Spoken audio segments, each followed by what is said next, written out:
Subcommittee will come to order. I ask unanimous consent that the chair be authorized to declare recesses during today's hearing. Without objection, so ordered. I will begin by recognizing myself for 5 minutes for an opening statement. Good morning. Today's hearing is the last hearing before the final drafting of the Surface Transportation Reauthorization Bill. I'm very proud of the subcommittee's focus the last few months on several important topics in the upcoming reauthorization. In September, we held a hearing for the first time in the subcommittee's recent history on the needs of commuter railroads and how we must address the state of good repair backlog for commuter rail while we also expand passenger service. In November, we held an oversight hearing on Amtrak and its future vision, including how to protect long-distance train services and ensure Amtrak is respecting the rights of its workers. Finally, last month we heard testimony on the importance of improving grade crossing safety and addressing other community issues such as the hassles of block crossings and the need for more quiet zones.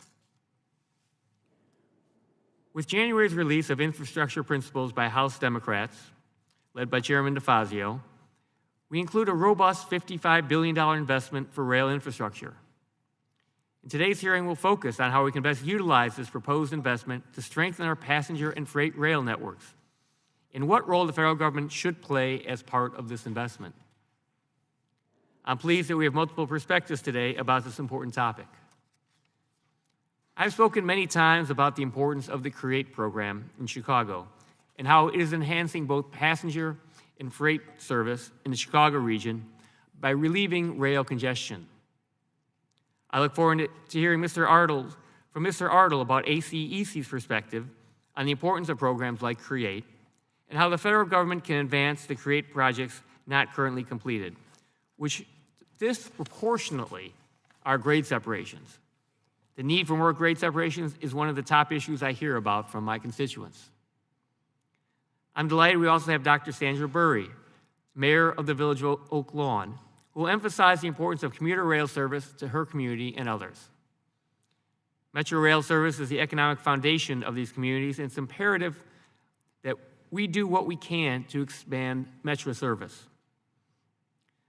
Part of building a more robust passenger rail network is streamlining the process between local communities and freight railroads on adding commuter rail service. It should not take 10 years or more to add additional commuter train service. I look forward to the mayor's testimony on that issue, as well as the real-world impact Oak Lawn is facing because of Metro's state of good repair backlog. I'm pleased that we have Rob Shanahan from the BMWED to testify about the importance of labor protection as part of any investment. While I'm one of Congress's biggest advocates for increased infrastructure investment, especially our rail infrastructure, we must make sure that these investments don't undermine the bedrock labor protections in our laws or jeopardize the livelihoods of unionized men and women. Recently, there has been a concerning amount of contracting out of formerly union work in the Chicago area by Amtrak to non-union workers. I look forward to Mr. Shanahan's testimony on the very serious and concerning safety implications of Amtrak's actions. America has a freight rail network that is the envy of the world. While much of the investment in our freight rail network is by private companies, federal investments in recent years have played a critical role in strengthening our national freight network. Some notable projects involving federal funding and leadership include the 75th Street Corridor Improvement Program project in Chicago and the Crescent and Heartland Corridor projects that greatly expedited double-stack freight corridors in much of the eastern United States. I'm interested in Mr. Jeffrey's testimony on how the federal government can continue to be a partner with freight railroads and build a more robust freight rail network. With that, I will yield back my time, and I will recognize the chairman of the full committee, Mr. DeFazio, for an opening statement. Thanks, Mr. Chairman. This is a very timely hearing since we are in the midst of drafting the rail title to the infrastructure investment plan, and in part we will be informed by testimony we hear today. As we know, moving people by rail or freight by rail is much more efficient than road transportation by trucks or single occupancy vehicles.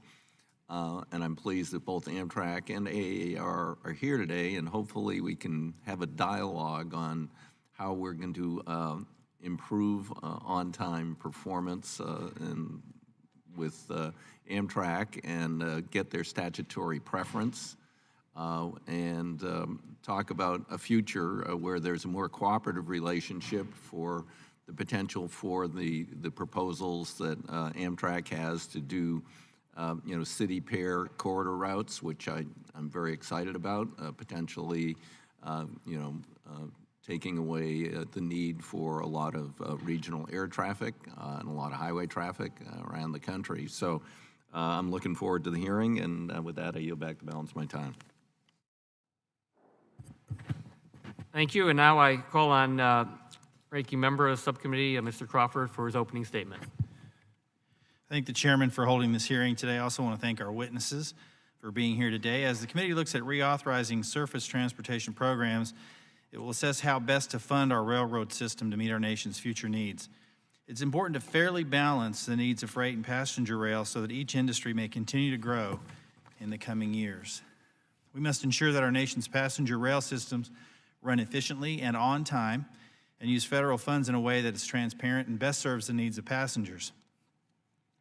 Likewise, we must ensure that our freight rail networks can operate effectively and that they have proper funding for important maintenance and safety upgrades. We also balance the interests of busy urban areas, or we must balance the interests of busy urban areas like Chicago with the needs of our rural areas. Focusing only on a few large congested hubs ignores the vast rural areas throughout the country that are equally as important to the stability and success of the entire rail industry.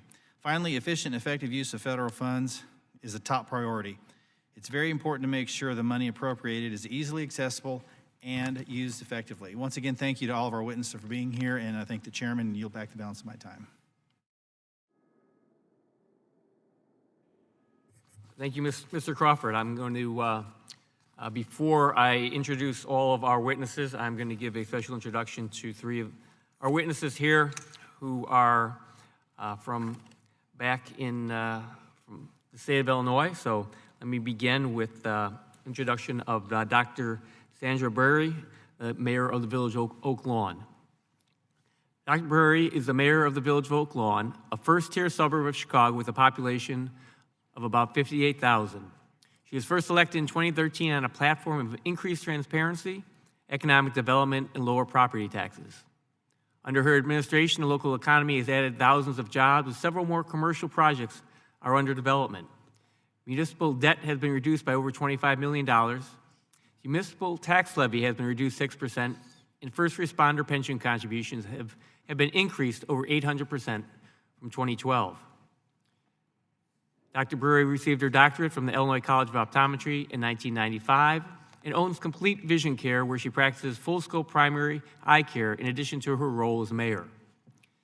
She's a past president of the Illinois Optometric Association, the Chicago South Suburban Optometric Society, Volunteer Optometric Services for Humanity, Illinois chapter, and the Oak Lawn Rotary Club. She has been a senior clinical examiner for the National Board of Examiners in Optometry. We welcome Dr. Berry. Mr. Robert J. Shanahan, Jr. proudly serves as the Assistant to the President and Director of Arbitration of the Brotherhood of Maintenance of Way Employees Division of the International Brotherhood of Teamsters. Mr. Shanahan was appointed to this position last year after previously serving as a labor advocate in the BMWED IBT Arbitration Department. Prior to his work in the Arbitration Department, Mr. Shanahan was elected to serve as local chairman of BMWED IBT Local Lodge 469. He began his railroad career in April 2000 in the Maintenance of Way Department of the Metro Commuter Railroad, where he was assigned work throughout the metropolitan Chicago area, performing various aspects of construction, maintenance, and repair to the tracks, structures, and bridges. A native of Manhattan, Illinois, Mr. Shanahan has instructed various BMWED labor advocacy courses and completed labor advocacy courses at the National Labor College located in Silver Spring, Maryland. Mr. Kevin Ardell is the President and CEO of the American Council of Engineering Companies of Illinois, where he represents and advocates for over 200 engineering and affiliate companies representing over 11,000 employees. Prior to his current role at ACEC Illinois, Ardell served as Chief Operating Officer of the Illinois Tollway, where he helped manage and execute the Tollway's $14 billion Move Illinois capital program. As the Tollway COO, Ardell coordinated with industry leaders on tollway policy and capital plans, emerging technologies, and best business practices. In addition to his work at the Illinois Tollway, Mr. Ardell served in senior roles for over 15 years in both the United States Senate and Illinois General Assembly. Mr. Ardell served as state director for former United States Senator Mark Kirk and as director of communication, and later as the director of policy for former Illinois House Minority Leader Tom Cross. Prior to his work in government, Mr. Ardell served as director of government affairs for Amtrak. Welcome.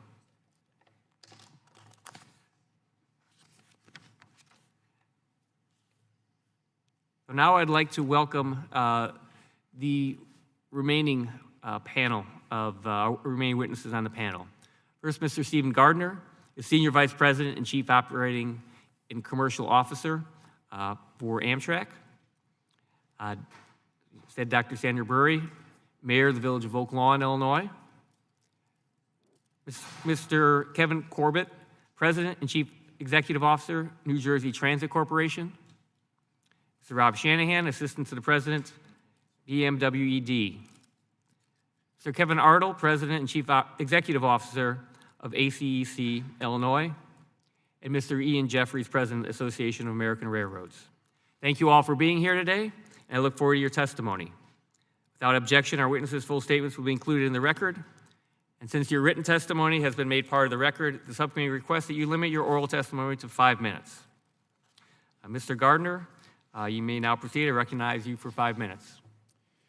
Good morning, Chairman Lipinski, Chairman DeFazio, Ranking Member Crawford, and all the members of the subcommittee. My name is Stephen Gardner, and I serve as Amtrak's Chief Operating and Commercial Officer. It's my pleasure to testify today on how an infrastructure bill and surface transportation reauthorization could help lead to a new era of growth and utility for intercity passenger rail. Amtrak's recent successes prove that intercity passenger rail service is working in America. The numbers speak for themselves. Over the past 20 years, ridership and passenger revenue have grown by 60% and 130%, respectively. And we've reduced our net operating loss to just under $30 million last year, allowing us to spend far more of our federal dollars on addressing our huge capital needs instead of funding operations. Yet, we can and must do more. As a point of reference, Germany, a nation the size of New Mexico with a quarter of our population, and their national railway, Deutsche Bahn, just committed $96 billion to improve their railway network. They did so to achieve their carbon reduction targets and to meet a surging demand for more passenger trains. This 10-year program alone is nearly twice what the United States government has invested in Amtrak over our entire 49-year history. With better policy and reliable long-term funding, intercity passenger rail could similarly become a much larger part of our transportation system and a key aspect of our climate response. In fact, I struggle to see any future where this isn't a requirement, given the lack of capacity on our other transportation modes. Our state-supported business, which provides roughly half of our ridership and has been our biggest source of growth, illustrates intercity passenger rail's potential. Thanks to state sponsorship and financial support, these routes provide effective transportation in many regions of our nation. Yet we and our state partners have often been stymied in our efforts to improve and expand services in many places for 4 basic reasons. First, there's been insufficient long-term federal funding to support frequency expansion, route improvements, and new services. Second, the high burdens on states to provide both capital and operating funding right from the start of new service has hampered growth, even when conditions clearly warrant it. Third, decades of insufficient federal funding for our fleet means we lack the equipment to support growth, and we incur higher costs and less reliability every day. And finally, we struggle with many of our host railroad partners to gain reasonable access to their infrastructure and preferential treatment over their railroad as required by existing federal law. In response, Amtrak's reauthorization proposal, some of which was recently released in our annual request to Congress, calls for establishment of a long-term source of capital investment for Amtrak expansion, fleet replacement, and infrastructure renewal. Funding for Amtrak to provide initial capital and operating assistance for state-supported expansions and new routes nationwide. An expedited and fair process for obtaining access to host railroads, including a method to establish any necessary capital investments, and better enforcement of our legal rights to dispatching preference. And finally, significant funding for major rail mega projects, like our proposal for a passenger-dedicated route into Chicago to support growth and on-time performance. We firmly believe that the nation's 50 largest metropolitan regions, at a minimum, should be served by high-quality intercity passenger rail service, with many more communities deserving it also. While we have great partnerships in place today, there are so many underserved communities and corridors in the nation, places like Nashville to Atlanta, Colorado's Front Range, or the Texas Triangle. They all deserve Amtrak service. For proof of how much more rail can do for the nation, we only need look to the Northeast Corridor, the continent's busiest railroad, which provides 260 million trips a year between commuter and intercity service. Yet this success is in jeopardy because of decades of deferred investment and the ravages of age and high use. Amtrak's fully committed to working with our NEC partners, like Mr. Corbett and New Jersey Transit, to advance key renewal and capacity projects like Portal Bridge and the Hudson Tunnel. But achieving these monumental projects requires a long-term partnership with the federal government and billions of dollars worth of reliable, consistent, and dedicated funding for these efforts. Finally, our long-distance network is in dire need of federal investment to replace our aging fleet, which is dominated by equipment nearly as old as I am. We recognize the importance of these routes to many communities across the nation, and modernizing our fleet and services is essential to ensuring their long-term vitality. So thank you for the chance to discuss these issues today. I want to commend Chairman DeFazio, Chairman Lipinski, and the House leadership for their recent bold proposal for passenger rail infrastructure investment. As you can see from the German example, $55 billion for rail is a reasonable and great start. If Amtrak knew such amounts were available for a 10-year period, we could rebuild our assets, dramatically expand service, and make a significant contribution to enhancing mobility and reducing our carbon footprint. We're excited to work with the subcommittee and the full committee and urge you to increase funding for Amtrak and our state partners so that we collectively can do more for the nation. Thank you. Thank you, Mr. Gardner. Now recognize Dr. Brewery for 5 minutes. Good morning. My name is Dr. Sandra Berry. I'm the mayor of the Village of Oak Lawn and a practicing optometrist. It's an incredible honor to be asked to present to you the perspective of a local mayor and describe the impact rail service and rail infrastructure has on our residents. Thank you very much, Congressman Lipinski, for the invitation, and I'd like to thank the members of the subcommittee for their kind attention as well. In our area, the rail was laid out about 1880 when we were just farmland. By 1909, 287 people kind of were living around our small train station, and the Village of Oak Lawn was incorporated. 111 years later, we are a bustling first-tier suburb of about 58,000 people, and that rail line continues to be an economic engine of growth and opportunity. As our community has evolved, our rail service has evolved. We still have freight traffic, but these days commuter traffic is really the majority. 30 trains move thousands of commuters through Oak Lawn every day, and our residents enjoy the affordable access to high-paying jobs, and the service helps reduce traffic, pollution, improve home values, and enhance quality of life. Our train station is the heart of our community. We have a strategic plan in our village to develop the area further. By adding a traffic signal near this train station, we could bring commuter traffic finally onto our main streets away from our neighborhood streets. It's taken more than a decade, but I'm happy to say Illinois Department of Transportation approvals are in place and construction is finally proceeding. The one hurdle we face is our rail line. You see, our commuter rail service, Metra, must upgrade every signal on the line before our traffic signal can be turned on, and they just don't have the funding for it. They've said it would be 2020, then said, well, let's try 2021. Now they're asking for 2022. We have a building in the center of our town waiting to be built, a traffic nightmare for our residents that could be eliminated, and a public safety problem of the antiquated signals that should not exist at all. This is a very specific and telling instance of how lack of rail funding has impacted our local economy, public safety, and quality of life. The Illinois State Legislature passed a capital bill in 2019 that's helped, and municipalities like Oak Lawn have invested their own funds, but federal help is needed for us to address the enormous backlog of critical needs. Metra spends millions of dollars maintaining obsolete equipment. The signals that must be upgraded on our line are so antiquated, you can't even get parts for repairs anymore. They receive steady funding for operations, but they have no steady, reliable capital funding, and this has created a precarious situation from a safety and operational standpoint. The towns our train line serves in Illinois have the highest rate of growth and increase in population in the state, but we have seen no increases to the minimal Saturday service Congressman Lipinski worked so hard to get us back in 2009, and we still have no Sunday service. Everyone wants to take a train into the city on the weekends and take advantage of the amazing events in Chicago, but with the present service, it's just not possible. It's not only the funding I want to talk about. More weekend service or additional weekday service requires the cooperation of the freight railroads, and it's been, frankly, a frustrating and drawn-out process to get them to agree to more service.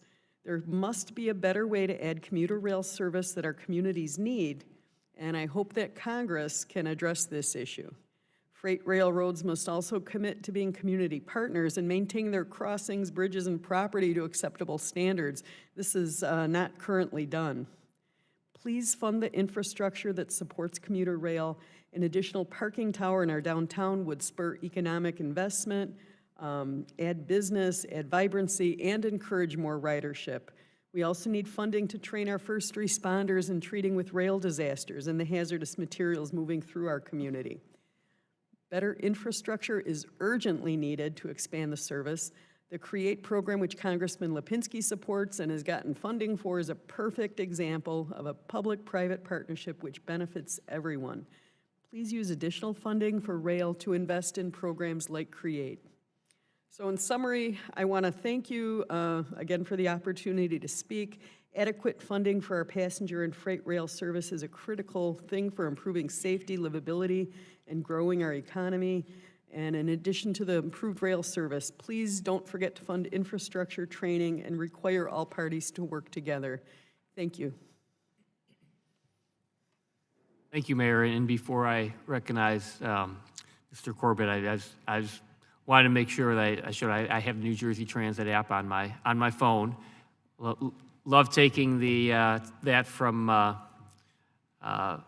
Penn Station out to the airport. So, but Mr. Corbett, I'm going to recognize you now for 5 minutes for your statement. Thank you very much. Very impressed. Good morning, Chairman Lipinski, Ranking Member Crawford, and members of the subcommittee. I'm Kevin Corbett, President and CEO of New Jersey Transit. Thank you for holding this hearing on a topic of vital national interest, funding of a robust freight and passenger rail network. Let me also thank Chairman DeFazio and all the members of the Transportation and Infrastructure Committee for the invitation to speak today. As some of you may know, I also serve as co-chair of the Northeast Corridor Commission with FRA Administrator Ron Batory. And while I don't speak for the Commission as a whole, I know that many of my fellow Commission members face similar challenges to those I'll discuss today. First, I'd like to set the stage with some basic facts about New Jersey Transit. We're the third largest transit agency in the nation, operating in the most densely populated U.S. state. By total population, New Jersey is the nation's 11th largest state, yet New Jersey Transit is also the nation's largest statewide transit agency and third largest overall in the country. In this sense, our operation is a great asset, but also a significant burden on New Jersey's resources, and it must support an asset of order of magnitude much greater than its population, and an asset that is a legacy of a number of 19th century private railroads with all the challenges of an aging infrastructure system. Every weekday, we provide more than 925,000 passenger trips across a service region that spans more than 5,300 square miles. We have more than 2,200 buses, 1,200 train cars, and 90 light rail vehicles. We run 251 bus routes, 3 light rail lines, and 12 commuter rail lines throughout New Jersey, linking major points in New York, Philadelphia, and everywhere in between. Through our rail service on the Northeast Corridor, we work and coordinate closely with Amtrak, which owns, operates, and maintains the entire corridor, relied on by many of our customers to get in and out of New York. New Jersey Transit rail service is also growing. Despite low gas prices and declining nationwide rail ridership trends, our rail ridership went up 3% year over year. Our operations run virtually 24 hours a day, 7 days a week, leaving us a small window to accomplish vital maintenance and improvement work. We also provide an extensive paratransit network called Access Link throughout the state. Altogether, we are the lifeblood of New Jersey and an essential element of New York metropolitan region's $1.7 trillion economy, which accounts for about 10% of the entire nation's GDP. Every year, on average, New Jersey Transit receives about $604 million in various federal formula funds. This money is vital for construction projects, including station rehabilitation, track replacements, and other infrastructure projects, and community transportation and other vehicles. We depend on federal funding, which is a key component of many of our capital projects. New Jersey Transit is also eligible to apply for federal funds through FRA's Federal State Partnership for State of Good Repair program. Last year, New Jersey Transit received more than $18 million through this program to renovate Platform D at Newark Penn Station, which is a critical transfer point for Amtrak and New Jersey Transit customers. New Jersey Transit appreciates all the support we get from the FRA and FTA and take extremely seriously our responsibility to use these funds as responsibly and efficiently as possible. As grant recipients, we are collaborating with the FRA and FTA in discussing ways in which the grant process can be improved, common sense solutions that get projects across the finish line faster. We strongly support an increase in flexibility for FRA grants to allow grant recipients whose projects come in under budget to use unexpended funds to advance other elements of the project integral to that project's success. For example, there's currently nearly $3 million in unexpended FRA grant funds thanks to Portal North Bridge early action construction work that was completed under budget. We would like to use these funds to advance the project even further. This sort of procedural change, already in place under FTA's Capital Investment Grant Program, would be hugely beneficial for New Jersey Transit and to commuter railroads nationwide. In recent discussions, we are pleased that there is a willingness to consider ways that this can be accomplished. Just a few weeks ago, USDOT issued an improved rating for the Portal North Bridge project on the Northeast Corridor, and we are now entering the engineering phase, which is the next step to a full funding grant agreement and getting shovels in the ground. This project, estimated at $1.7 billion, is in addition to more than $1 billion in projects we've already committed in just the past 2 years under Governor Murphy when I first took this position. Replacing the Portal North Bridge is critically important, but it's just one component of New Jersey Transit's much larger goal to dramatically increase Trans-Hudson capacity. Right now, our region and the state and the regional economy depends on 2 century-old tunnels into and out of New York City. If just one of those tunnels goes out of service, for any number of reasons, the amount of trains into and out of New York dropped by 75%. Just 1 month ago, an incident occurred shutting one of those tunnels at the worst possible time in the middle of the evening rush hour. Absent additional tunnels, major regional halting incidents like the one I just referenced will continue to occur, depressing regional productivity and economic growth, disrupting regional travel, and profoundly inconveniencing our customers. Aside from the risk of continuing to rely on these aging tunnels, the current situation is clearly a constraint on economic growth regionally and even nationally. To be blunt, our current capacity to and from Penn Station, New York is maxed out, particularly during rush hour. I would also like to comment as well on our positive train control effort, which is a federally mandated but largely federally unfunded responsibility that has been put on all the national railroads, including the commuter rail. We've spent over $340 million on the project to date, and we estimate the full cost of installation to be approximately $500 million when it's fully operational. The FRA has made available PTC project delivery money, but it comes without pre-award authority, and it represents just a small portion of the overall cost for our railroads. Overall, we have a long list of projects going back for a century-old infrastructure in addition beyond the Hudson. Mr. Corbett, if you could wrap up. Sorry. We have extensive rail stations, high-level platforms for ADA compliance, and a long list of other projects that require funding, like many of the older rail systems. So in closing, that's why I strongly support Chairman DeFazio's new infrastructure bill and investing $55 billion in national rail infrastructure. And we certainly look forward to working with the committee in advancing that. Thanks to you, Mr. Corbett. Now recognize Mr. Shanahan for 5 minutes. Thank you, Chairman DeFazio, Chairman Lipinski, Ranking Member Crawford, and members of the subcommittee. I'm Robert Shanahan, Jr., and I'm a member of the BMWED IBT. The The BMW ED represents railroad workers who perform inspection, construction, maintenance, repair, and dismantling of tracks, roadbeds, bridges, structures, facilities, and apparatuses on railroads throughout the United States. Since 2013, I've worked in the BMW ED Arbitration Department located in Chicago. I'm currently assigned as the Assistant to the President, Director of Arbitration, where I have the honor of representing BMW members in various contract disputes, discipline disputes, and contract negotiations. Prior to working in the Arbitration Department, I worked for 13 years in the Maintenance of Way Department at the Commuter Railroad Metra. During my time with Metra, I was assigned to perform various maintenance of way duties throughout the Chicago metropolitan area. While working in the field at Metra, I encountered numerous situations where tracks, bridges, and/or catenary structures needed drastic repair, or in many instances, complete replacement. I was particularly concerned by the number of railroad bridges in disrepair. I frequently observed bridges with crumbling concrete, rotten steel, and decomposed timbers.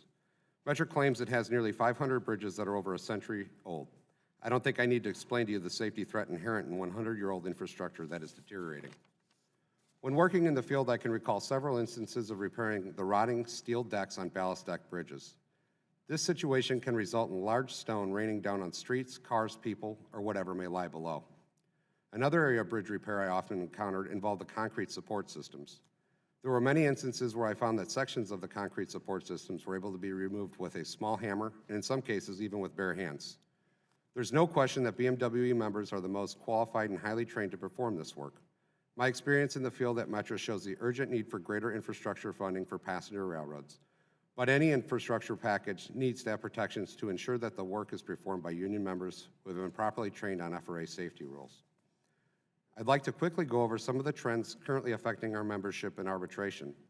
From 2016 through 2018, our arbitration department saw an 84% annual increase in files received as compared to the period from 2006 through 2015.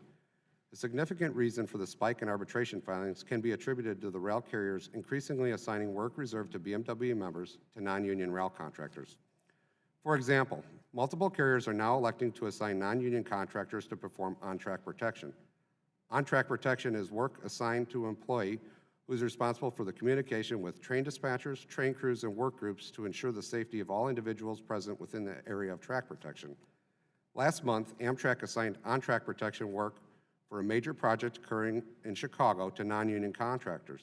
The problem with this decision is that the non-union contractors are subject to a qualification process that minimally complies with FRA regulations.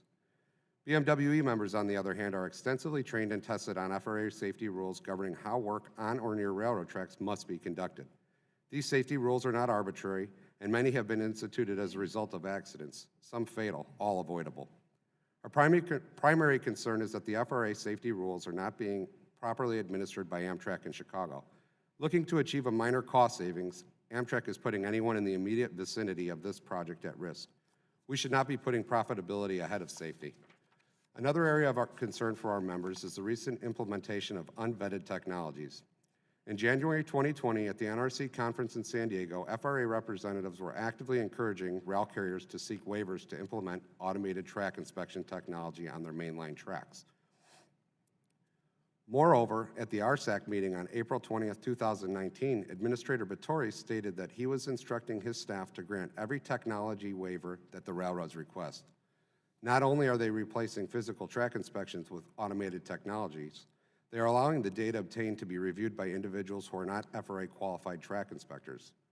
As you can imagine, many train derailments, collisions, and other incidents that jeopardize human lives are the result of deteriorating track conditions.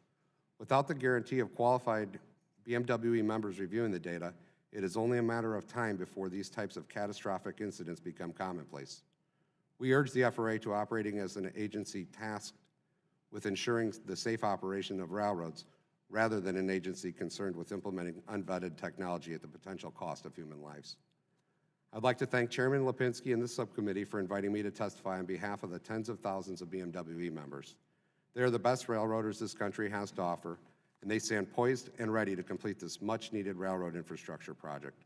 As a BMW member who worked on the railroad, I can personally attest that employing anybody else to accomplish this massive infrastructure project would be a foolhardy endeavor. Thank you for your time today, and I welcome any questions. Thank you, Mr. Shanahan. I now recognize Mr. Ardell for 5 minutes. Thank you. Chairman DeFazio, Ranking Member Graves, Chairman Lipinski, and Ranking Member Crawford, thank you for inviting me here today to discuss infrastructure improvements to the nation's rail network. I'd like to especially thank Chairman Lipinski for all of his work and engagement on Illinois infrastructure issues. Chairman Lipinski has been a strong advocate at the federal level for greater investments in our infrastructure, especially in improving the Chicagoland passenger and freight rail systems. In addition, his staff has always been recognized for their effectiveness and responsiveness. I'd also like to thank and recognize Congressman Garcia and Congressman Davis, both of whom have been strong and reliable advocates for infrastructure improvements in Illinois. Congressman Davis's district encompasses one of the most critical rail projects in our state, and his support of the 10th Street Corridor project has been instrumental in its advancement. As Chairman Lipinski mentioned, I'm the president and CEO of the American Council of Engineering Companies in Illinois. We are the voice of the engineering industry in Illinois, representing over 200 engineering firms and affiliates, and there are over 11,000 employees. Our primary mission is to strengthen the business environment for our member firms through government advocacy, political action, and business education. In addition, Illinois is a member of the National ACEC, where we join with 51 other state and regional councils representing more than 600,000 engineers, architects, land surveyors, and other specialists. ACEC member firms in Illinois and nationally are engaged in a wide array of engineering and related professional services for public and private sector rail clients. Looking at Illinois, in the beginning of 2019, Illinois' road and transit system was facing nearly $30 billion in deferred maintenance. Our infrastructure was graded at C-, and we had not had a multi-year capital plan since 2009. In response to those challenges last year, the Rebuild Illinois Capital Plan was approved by the legislature and signed into law by Governor Pritzker. The plan is a $45 billion infrastructure investment with over $33 billion going into Illinois' transportation system. But after decades of neglect, it doesn't solve the entirety of Illinois' transportation challenges, and that is why it is so critical that a national infrastructure funding program be approved. With the state of Illinois having stepped up and done its share to improve infrastructure, I urge Congress to do the same. At ACEC Illinois, we see every day the need for more infrastructure investment, including in our passenger and freight rail system. Funding and completion for projects like the 75th Street Corridor project in Chicago or the 10th Street Corridor project in Springfield are critical, but currently lack the funding to be completed. Therefore, the proposed investment from the House Transportation and Infrastructure Committee in rail of $55 billion over 5 years is necessary to complete these critical projects and address the state of good repair backlog in the nation's rail system. From an engineering and business perspective, having the funding and project certainty provided by the federal government is critically important. It's hard for one of ACEC's members to complete a project or keep it on time and budget for that matter if it is not clear how the project will be funded. The federal government is a vital part of funding and partnering on infrastructure projects, and that must continue. Overall, Illinois is the second largest rail system in the nation. In all, 41 railroads provide service throughout the state and to every part of the nation. We are the only state home to every Class I railroad, and 25% of all U.S. rail traffic touches Chicago. The expansiveness of Illinois' rail network led to the formation of the CREATE program in 2003.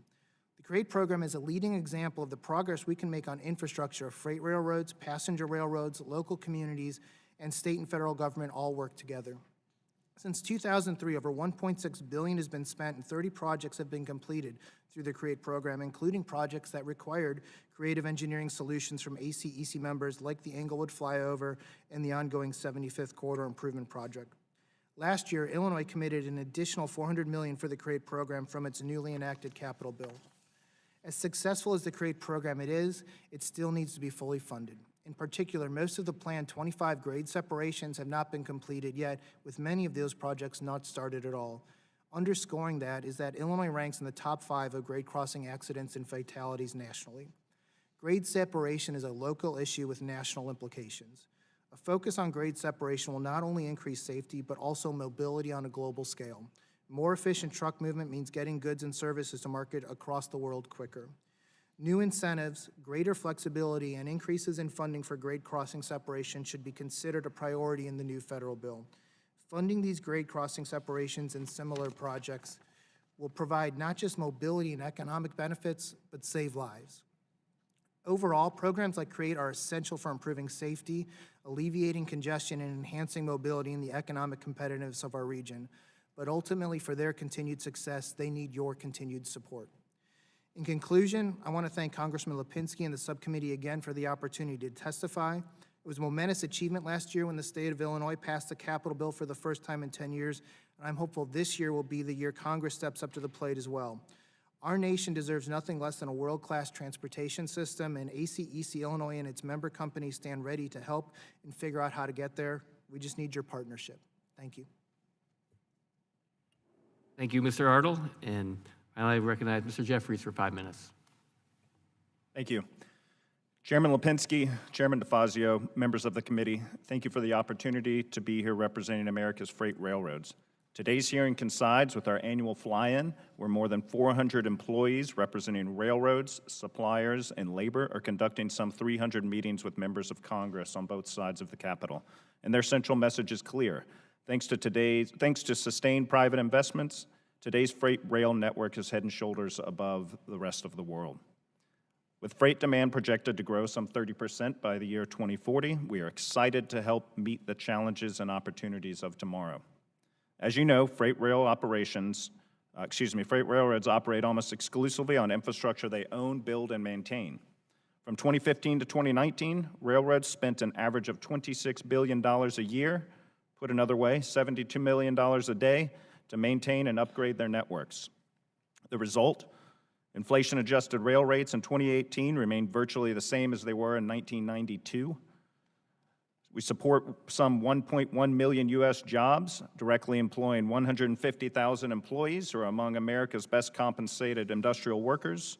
And while railroads move nearly 1/3 of long-distance freight volume, they account for just 2% of transportation-related emissions. On top of that, our sustained investments also provide sound infrastructure for passenger railroads who operate over freight lines. While freight railroad is almost entirely privately funded, robust federal funding to local and state governments, passenger railroads, and other partners is critical. These partnerships work best when everyone has skin in the game. And Mr. Chairman, as you know, and under your leadership, a perfect example of this is Chicago's CREATE program, funded by railroads of both passenger and freight, city, state, county, and other government entities. The program is improving the flow of goods and people in the region, where, as mentioned, 25% of U.S. freight rail traffic begins, ends, or traverses, and 760 passenger trains pass through daily. To date, some $1.6 billion has been spent or authorized on CREATE projects, on top of the $6.5 billion spent by railroads in the Chicagoland region since 1998. And the result is that 30 of the 70 projects are complete, with 21 in progress. Certainly more work to be done, but we're already seeing the benefits of creating more reliable passenger train operations and increased mobility for motorists. Policymakers can take several steps to build on successes like CREATE. First, successful grant programs such as Infra, Build, and CRISI, which just awarded a $12.9 million grant to CREATE this week, should be fully funded. Congress should also expand the Section 130 grade program, increasing incentive payments for closures from the current cap of $7,500 to $100,000. And Congress can build on its recent success by extending the 45G short-line tax credit by making the incentive permanent. As I mentioned, freight railroads enable passenger rail operations, which also enhance mobility and reduce congestion. While myriad examples exist of successful collaboration between host freights and passenger tenants exist, no one-size-fits-all solution exists. But at a high level, successful freight and passenger rail agreements abide by several key principles. 1, safety must always come first and be priority number 1. 2, current and future capacity needs of shippers and railroads must be preserved. 3, whether it's Amtrak or any other passenger railroad, sufficient funding on the passenger side and to the passenger side is an absolute necessity for any additional expansion that may be necessary. And 4th, mutually agreed upon timetables and service levels must be established from the outset. So in closing, while railroads are evolving to meet future demands and advance safety, our commitment to investment is a constant. Our guiding principle is safety, and our job is not complete until we achieve an accident-free future. Now, while the 2019 FRA safety data showed such statistics as employee fatalities at an all-time low and significant improvements in track-caused accidents, other categories demonstrate that our work is not done, especially regarding human-caused incidents. But we are investing each day in initiatives and technologies that will make a real impact, such as positive train control, which was mentioned before, which is now in operation across 98.5% of the 54,000 Class 1 required route miles. Indeed, a well-maintained railroad is a safe railroad. Thank you, and we look forward to working with Congress to develop and implement policies that best meet this nation's transportation needs.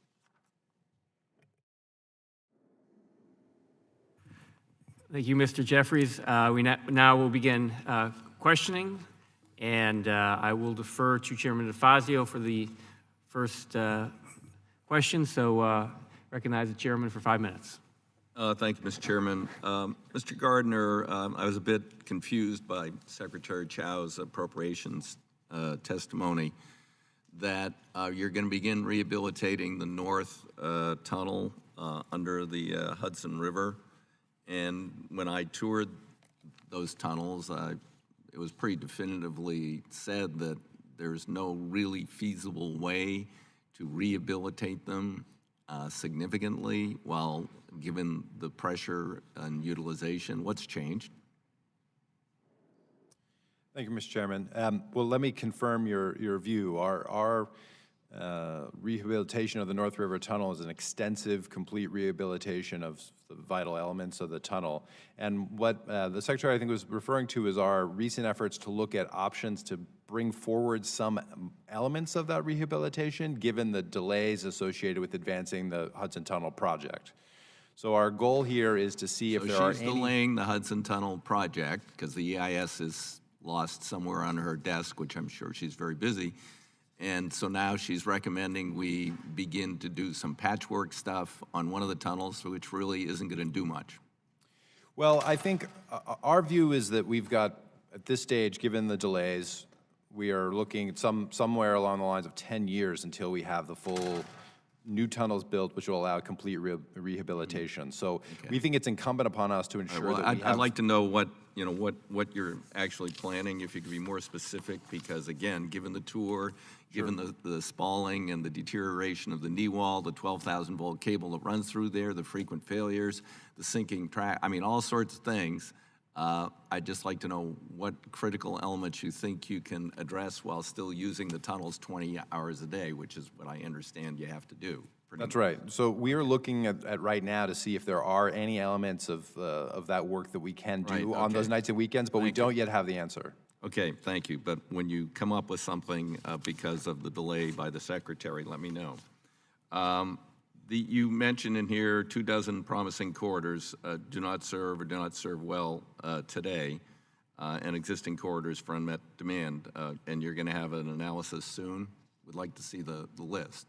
Absolutely. Well, we will be releasing that in this spring. And are you finding there's two major issues? I've raised them with Mr. Jeffries. I've raised them with you, which are preference, which I think you said 67% of your delays on long-distance trains were due to freight. Freight interference, yes, sir. Yep, okay. And what progress are we making on the issue of, integrating schedules better and preference? Are we making any? So we have worked collaboratively with the Federal Railroad Administration to have the metrics and standards. So we're prescribed under PREA to be advanced. Those, I think, are waiting for final issuance. And we remain in conversations with our host partners. But fundamentally, we think, as you said, we need to ensure there's an effective way to enforce the preference statute, and we need a better way to get our access rights translated into actual service, because today there's no clear path for us to add service with our freight railroads. Mr. Jeffries, what can AAR do to help facilitate this process?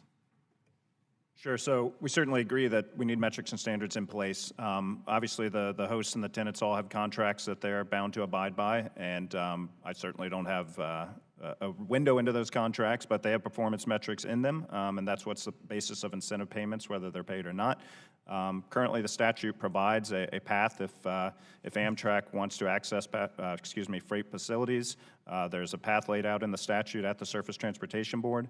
To the best of my knowledge, that hasn't been used in over 20 years, so I would say let's try that path that's there. Whether it can be improved or not, I certainly can't comment on that because it hasn't been used. It seems like CSX has been working with Amtrak. How do we get UP to even begin a discussion about, additional routes of these city pairs. I mean, I've been in a number of states where there are people who have proposals and they're saying UP won't even talk to us, period, zero. I mean, what's going to hurt them to have a little discussion? Certainly not having been a part of any of those discussions. I will point to the fact that I think, and you just referenced the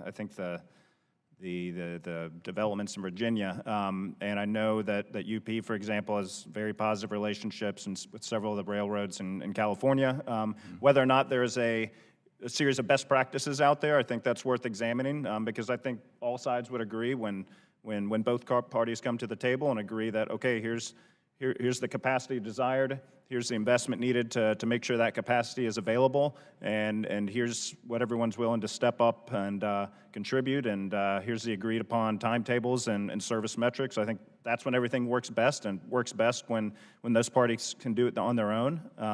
So I think it's important to figure out why does this work really well in some situations, and why hasn't it worked as well in other situations. And I certainly don't have a read into those specifics. I hope we can facilitate that gently without something indiscriminate. So I look forward to further discussions. Thank you. Thank you, Mr. Chairman. I recognize Mr. Weber for 5 minutes. Thank you, Mr. Chairman. I'm going to follow up on something you were saying, Mr. Jeffries, but before I do that, in your prepared remarks, pardon me, you said that the rail line system in carrying freight was responsible for 2% of emissions while carrying a percentage of freight, and I missed that percentage. You said we carry X amount of freight, but we only are responsible for... So freight rail carries 30% of long-distance freight and accounts for 2% of transportation-related emissions. Okay, thank you for that. My question is, my prepared question is, what are the railroad's capital expenditure priorities? But before we go there, I want to follow up on what Chairman DeFazio was talking about, where you have a situation where you need all sides, pardon me, to come to the table, whether it's UP, whoever it is, and I guess have a agreed upon system of working together in that particular instance.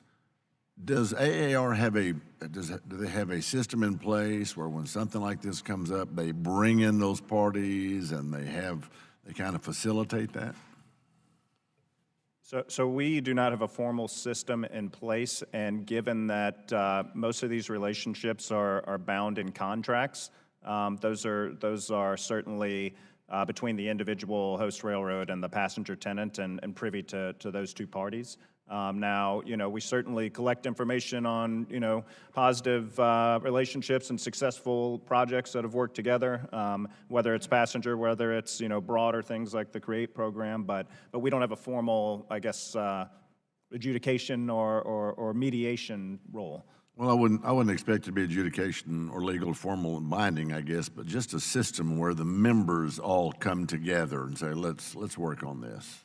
Well, so I would certainly say at a broad level, that's part of the role of the AAR is the fact that, whether it's this issue we're talking about or whether it's any issue related to rail, the AAR's probably got a committee focused on that where each of our members are working together towards an end goal. This one is certainly, probably a more challenging issue because of the unique needs, capacity needs for each rail line, host rail line out there versus the needs that the passenger railroad desires as well. So that's why I say, it is a one-size-fits-all solution is probably not something that is viable. When it comes to these types of agreements, that you do have to take into account the individual traffic demands, et cetera. Okay, well, that's going to be in case by case, I'm sure. So my question is, what are, in your estimation, the railroad's capital expenditure priorities? What should they be? So those are certainly dictated, I think, by each railroad based on its capital needs. At a broad level, the industry's averaged over $25 billion in CapEx and maintenance back into their networks. So when you look at some of the major projects that have occurred around the country, a lot of that is opening up capacity to increase throughput, whether it's allowing for double stacking of trains through major corridors like we've seen on the East Coast, whether it is double tracking areas in the past several years, double tracking across the northern tier to account for increased movements, whether it's technology investments in ports and other rail yards to allow for a quicker. Or tunnels, don't forget tunnels. And don't forget tunnels, certainly. We see the federal government as having a major role there. But, you know, so you have what's called kind of the core maintenance, which is track and rail, is making sure the system that we have now is functioning at the highest level possible, and then expanding where appropriate. And I don't mean to put you on the spot, but you watch this from a broad view, and surely you see the areas of the country and things that need to be priorities. So if you could name 1 or 2 or 3 priority areas, what would they be? Well, you certainly mentioned the tunnels under the Hudson, and if you're looking at the passenger side and, you know, where the feds can play a major role, it's in the Northeast Corridor. I think, you know, Stephen outlined the investment needs there, and that is certainly a major public role to play. When it comes to the freight side, each of our companies are looking at individual projects based on their long-term projections, their capacity needs, and again, a lot of that's certainly at the first mile, last mile, moving things in and out of ports and yards at a faster clip, but also building out just the capacity that's necessary in certain areas as well, whether it's to allow for double stacking, et cetera. Okay, well, you're a politician. That's a broad answer. I was wanting specific examples, but my time has expired, Mr. Chairman. I yield back. Thank you, Mr. Weber. I'll recognize myself for 5 minutes. Mr. Ardell, your testimony focused on need for more grade separations. There's a grade separation that was funded in the Illinois, by Illinois last year, $150 million for grade separation at 65th in Harlem. I was just out there this past week talking about it. It's going to be a much needed help both for the people driving on 65th and 63rd there, but also for the businesses and for the in the Belt Railway there. So I wanted to ask, what are some recommendations that you have for what Congress can do to help advance these projects, such as this? Certainly, and I think a starting point is Can you pull your microphone closer? The starting point would be the effort you took during the last FAST Act to ensure that grants for grade separations would be eligible under CREATE. So that was a huge first step in advancing a lot of grade separation projects. In addition, we support what Mr. Jeffries outlined, full funding of Section 130, and increasing funding through that would be helpful to enable additional funds to go toward grade separation program projects. We would support increasing the incentive payments for grade crossing enclosures from the current cap of $7,500 upwards up to $100,000, and then expanding the flexibility by eliminating the arbitrary 50% cap on spending for hazard elimination projects. Those 3 would be good, but ensuring that CREATE still has access to grants for grade separation projects. And Mr. Jeffries, so just to be clear, so this is also something that the railroads want and find helpful, correct? Grade separations? Oh, absolutely. And that's certainly a huge part of CREATE over the next several years, as you know as well. Thank you. And I want to ask Mr. Shanahan, back in September last year, I had sent a letter to Amtrak that touched on some of the issues in your testimony about the third-party contract workers Amtrak is using, and I received a letter back in October from Amtrak saying that these workers, third-party contract workers Amtrak uses, have provided an equal or higher degree of protection than BMWED workers. Why do you say that is not the case? Well, specifically, FRA Regulation 243 was amended January 1st, 2020.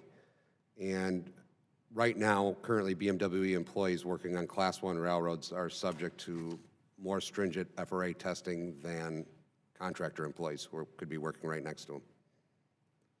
And what is it about the training that you receive that you have the experience?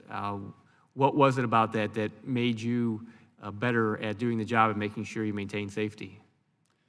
Well, the training is, one example I guess I can use is the training is always ongoing. When you are an employee for the railroad, you're not there for just one job. You're there day in and day out for multiple years, myself being there for 13 years. You are constantly engaged in safety training processes that the contractors generally are not. Thank you. And I want to ask Dr. Berry, you had talked about adding more service to the Metro line. What would this mean for your community, and what's it been like in terms of working with the railroads in terms of adding more service? Is the microphone on? Thank you. Sorry. Our train line has the worst service, I would say, on the weekends of the entire regional area. We have absolutely no Sunday service, no Saturday service that's really viable. There's, I think, 3 trains in, 3 trains out on Saturday. So if you want to go to an event with your family, you want to make sure you can get home, you need a variety of times. Most people find it easier, sadly, to just get in their gas-guzzling car, go down and add to the smog, the congestion, and, it's just not viable. Asking for more service, it's a chicken and egg issue a little bit. They say, well, look at your ridership on Saturday. Why should we add more? You don't have enough, and you want more. You always want more. Other lines in the same system, have dozens of weekend trains. And so it really holds our community back in terms of property values, in terms of what we can do. The economic development around our train station is nice, but it could be so much more than it is. And that lack of funding is the primary thing. And it would just mean a lot to our community. We feel like the poor stepsister, everyone else gets the really fancy stuff, we get the scraps. And we are, again, if you look at the population growth, the fastest growing area in the state is serviced by the line.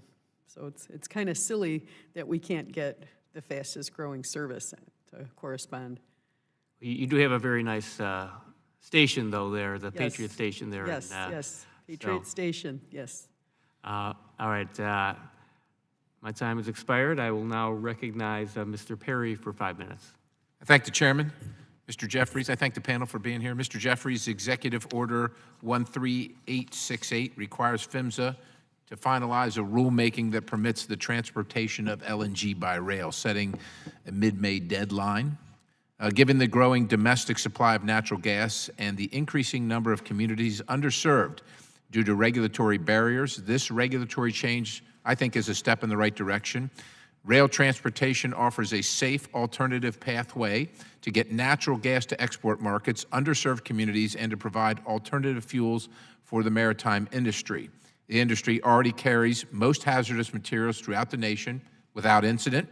I'm just curious, once this rulemaking is finalized, what economic, environmental, and safety benefits do you foresee, and how will access to the additional business opportunities due to the policy shift impact the industry's capacity to reinvest in rail infrastructure?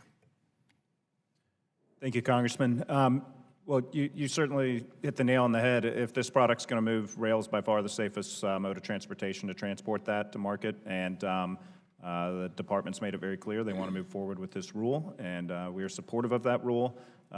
We have the most stringent tank car standards that exist, and certainly specific tank cars for moving moving LNG as well.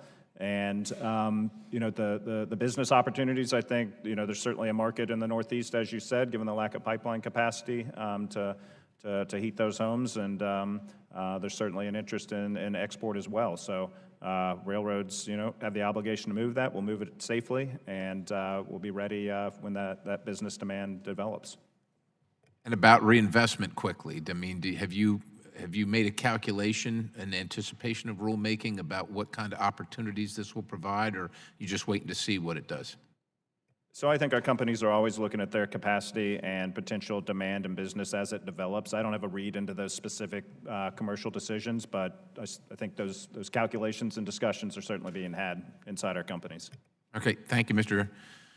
Jeffries. Mr. Gardner, in March on March 2nd, so that's what, yesterday or day before, Amtrak said that in fiscal year 2019, Amtrak set new records in ridership, revenue, and earnings. In 2020, Amtrak is on pace to achieve operational break-even for the first time in the company's 49-year history. I think your written testimony echoes that claim. FY19 set the Amtrak record for revenue, reporting only a $29.8 million loss as a result of record ridership, where Amtrak claimed the FY19 operating revenues covered 99.1% of operating cost. With all due respect, it seems like these claims are disputed, and it looks like basically due to two reasons. Included in Amtrak's reported passenger revenue are all state subsidies, at least $235 million a year.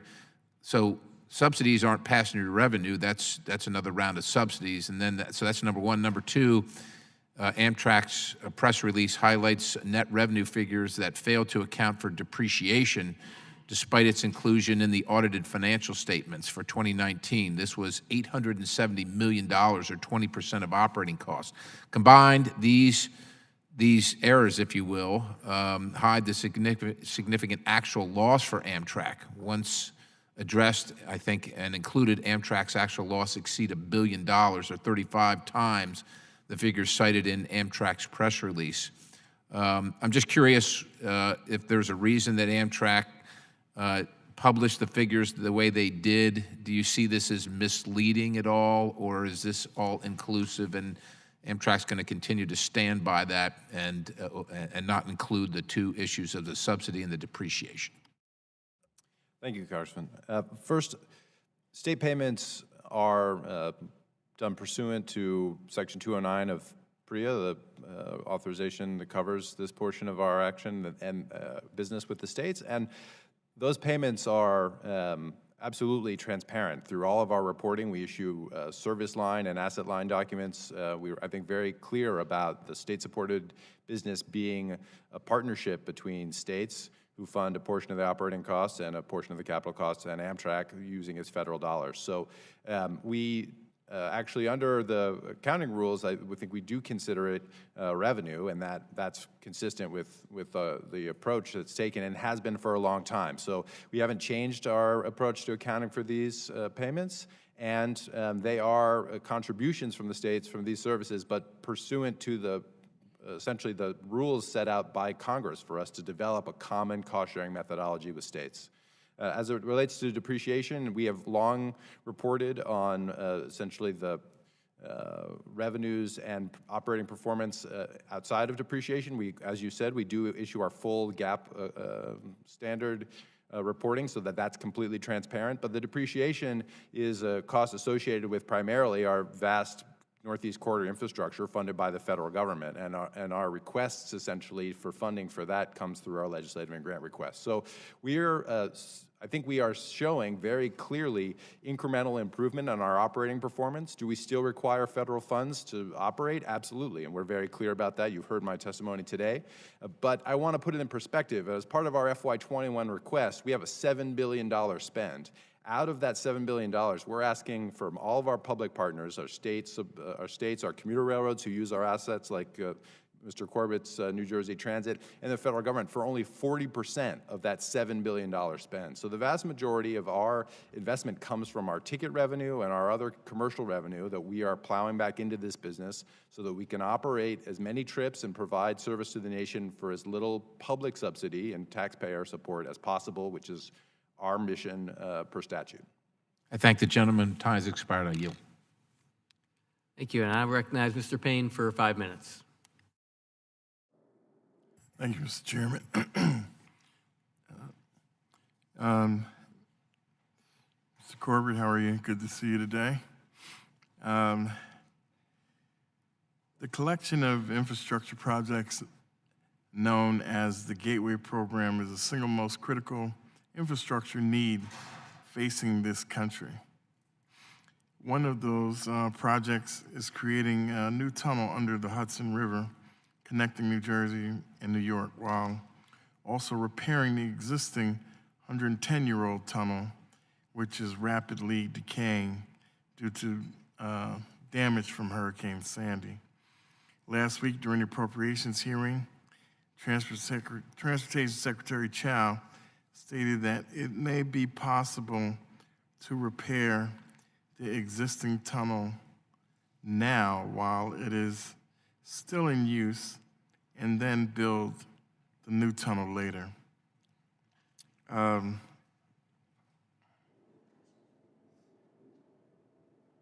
had a comment. That's as bad as the president asking all of those drug companies and medical people if you could use their normal flu shot for corona. But she asked it, and so did he. What is your opinion on this, and how do you think repairing the existing tunnel while still in use will affect commuters? Yes, Congressman, thank you. I think there are two aspects that are sort of joined. One is the state of good repair on those tunnels. Even if there was no demand for increased capacity, 100-year-old tunnels, they would need to be repaired. And certainly we work very close with Amtrak. We see that with single or ET work. There's a lot of work to be done to the degree that it can be done within the limited windows without major disruptions. In my opening statement, I referred to an incident, what happened when we had several hours disruption and the chaos that caused, overcrowding, and the situation that happens periodically. Last year, I know the Gateway Committee came out and gave incident reports of how severe those damages are every time there's an outage. So to the degree that it impacts that repair, impacts rush hour or our regular service, that would be very significant. Certainly anything that can improve the existing repairs. I know Stephen and our technical people are working together with his to try to maximize those windows, but there's a limited opportunity. I'll let Stephen speak to that. But certainly there's nothing, the major issue really is the capacity. We have outgrown our capacity. The growth in our region is way outstripped. We are in the transit Hunger Games in New Jersey. We have much more demand than we have capacity, particularly going into New York. So the tunnels, we need those tunnels. We could use those tomorrow, independent of the repair work. So the repair work only complicates the matter as far as any potential outages until those tunnels are built. I just don't understand how the secretary has not been able to understand, as it's been articulated many different ways, how that cannot be done that way. But maybe we'll find somebody that can get her to understand you can't do that. Also, Mr. Corbett, the PTC deadline. As you know, you are aware that December 2020 deadline for New Jersey Transit to have PTC operational is rapidly approaching.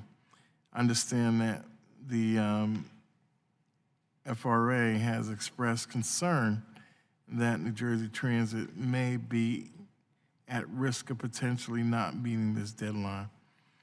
However, you've made significant progress in the past few weeks on PTC, and I'm committed to ensuring that you have the necessary tools in order to meet that deadline.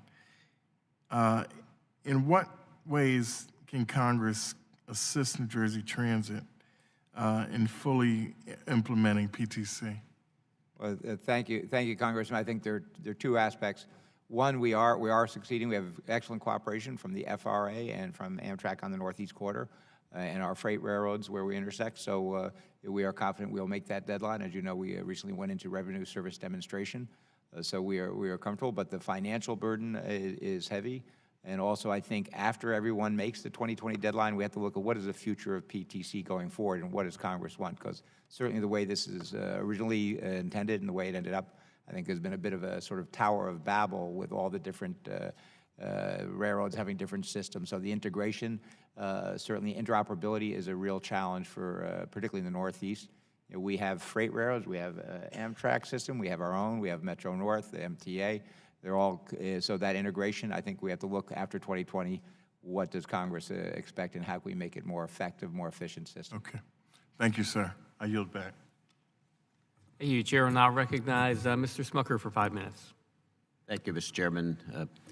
Mr. Jeffries, as you well know, as has been discussed here, rail infrastructure is critical for moving consumer goods, energy resources, for connecting people to their families, employment opportunities, and much more. Certainly true in the district that I represent, Pennsylvania's 11th district, which is home to each of the modes of rail transportation. Lancaster's Amtrak station is the second busiest in the state, carrying over close to 600,000 passengers annually. Lancaster and York Counties, a heavy manufacturing base there, also move products and goods via short line, regional, and Class 1 rail systems operated by Norfolk Southern and Genesee, Wyoming. While all of these lines are vital for the local and state economy, investment is needed to ensure that each line can continue to function efficiently. The American Society of Civil Engineers unfortunately gave Pennsylvania's rails a C-, noting that much of my home state's rail infrastructure is over 80 years old. So updating this infrastructure, I know is important, will require investment by the rail line owners and operators, but it also really is all hands on deck, requiring all levels, including there's a role for state government and a role for the federal government as well. You talked in your testimony, you discussed some of the ways that Congress can spur greater investment in our rail infrastructure, including making the short line tax credit permanent, which is a bill that I support and have co-sponsored as well. Just wonder if you could, again, just highlight some of the top ways that you think Congress can incentivize rail investment. Certainly, thank you. So I think it's a multi-pronged answer. For the short lines, you hit the nail on the head. The short line tax credit is, I think, the lifeblood to reinvesting back in their infrastructure, and the evidence is demonstrable over the years that the credit's been in place, specifically when it comes to tie replacement, et cetera, along those lines, the core infrastructure. When it comes to our passenger partners, you know, fully funding Amtrak, fully funding other passenger grant programs that might be out there is critical. You know, I think Mr. Gardner commented on the operating revenues and the positive on the operating side. The infrastructure deficit still needs significant investment, whether it's Amtrak, whether it's NJT, whether it's SEPTA. So ensuring that, you know, that the federal government is playing a robust role there.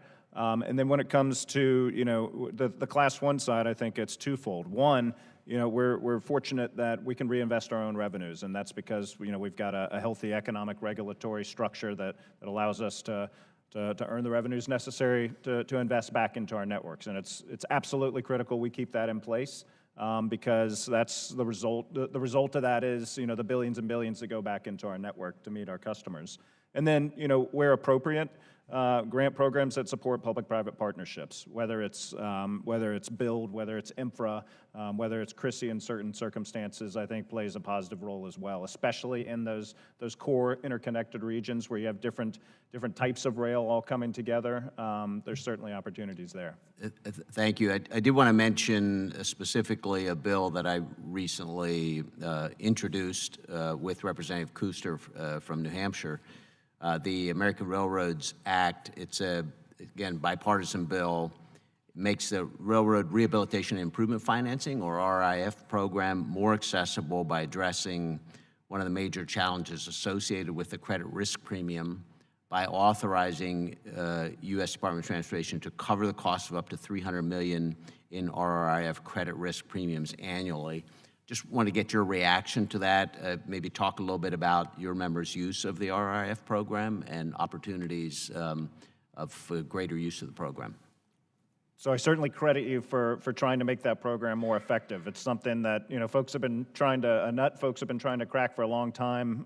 I spent time trying to work on that when I worked on the Hill, because I think there's such an untapped potential there and such a robust funding source that just hasn't, for a variety of reasons, whether it's the credit risk premium issue or others, hasn't really lived up to its potential. So, the Class 1s, I think, are not necessarily the best customers for that, but certainly the short line railroads see it as a huge possibility when it comes to supporting infrastructure funding.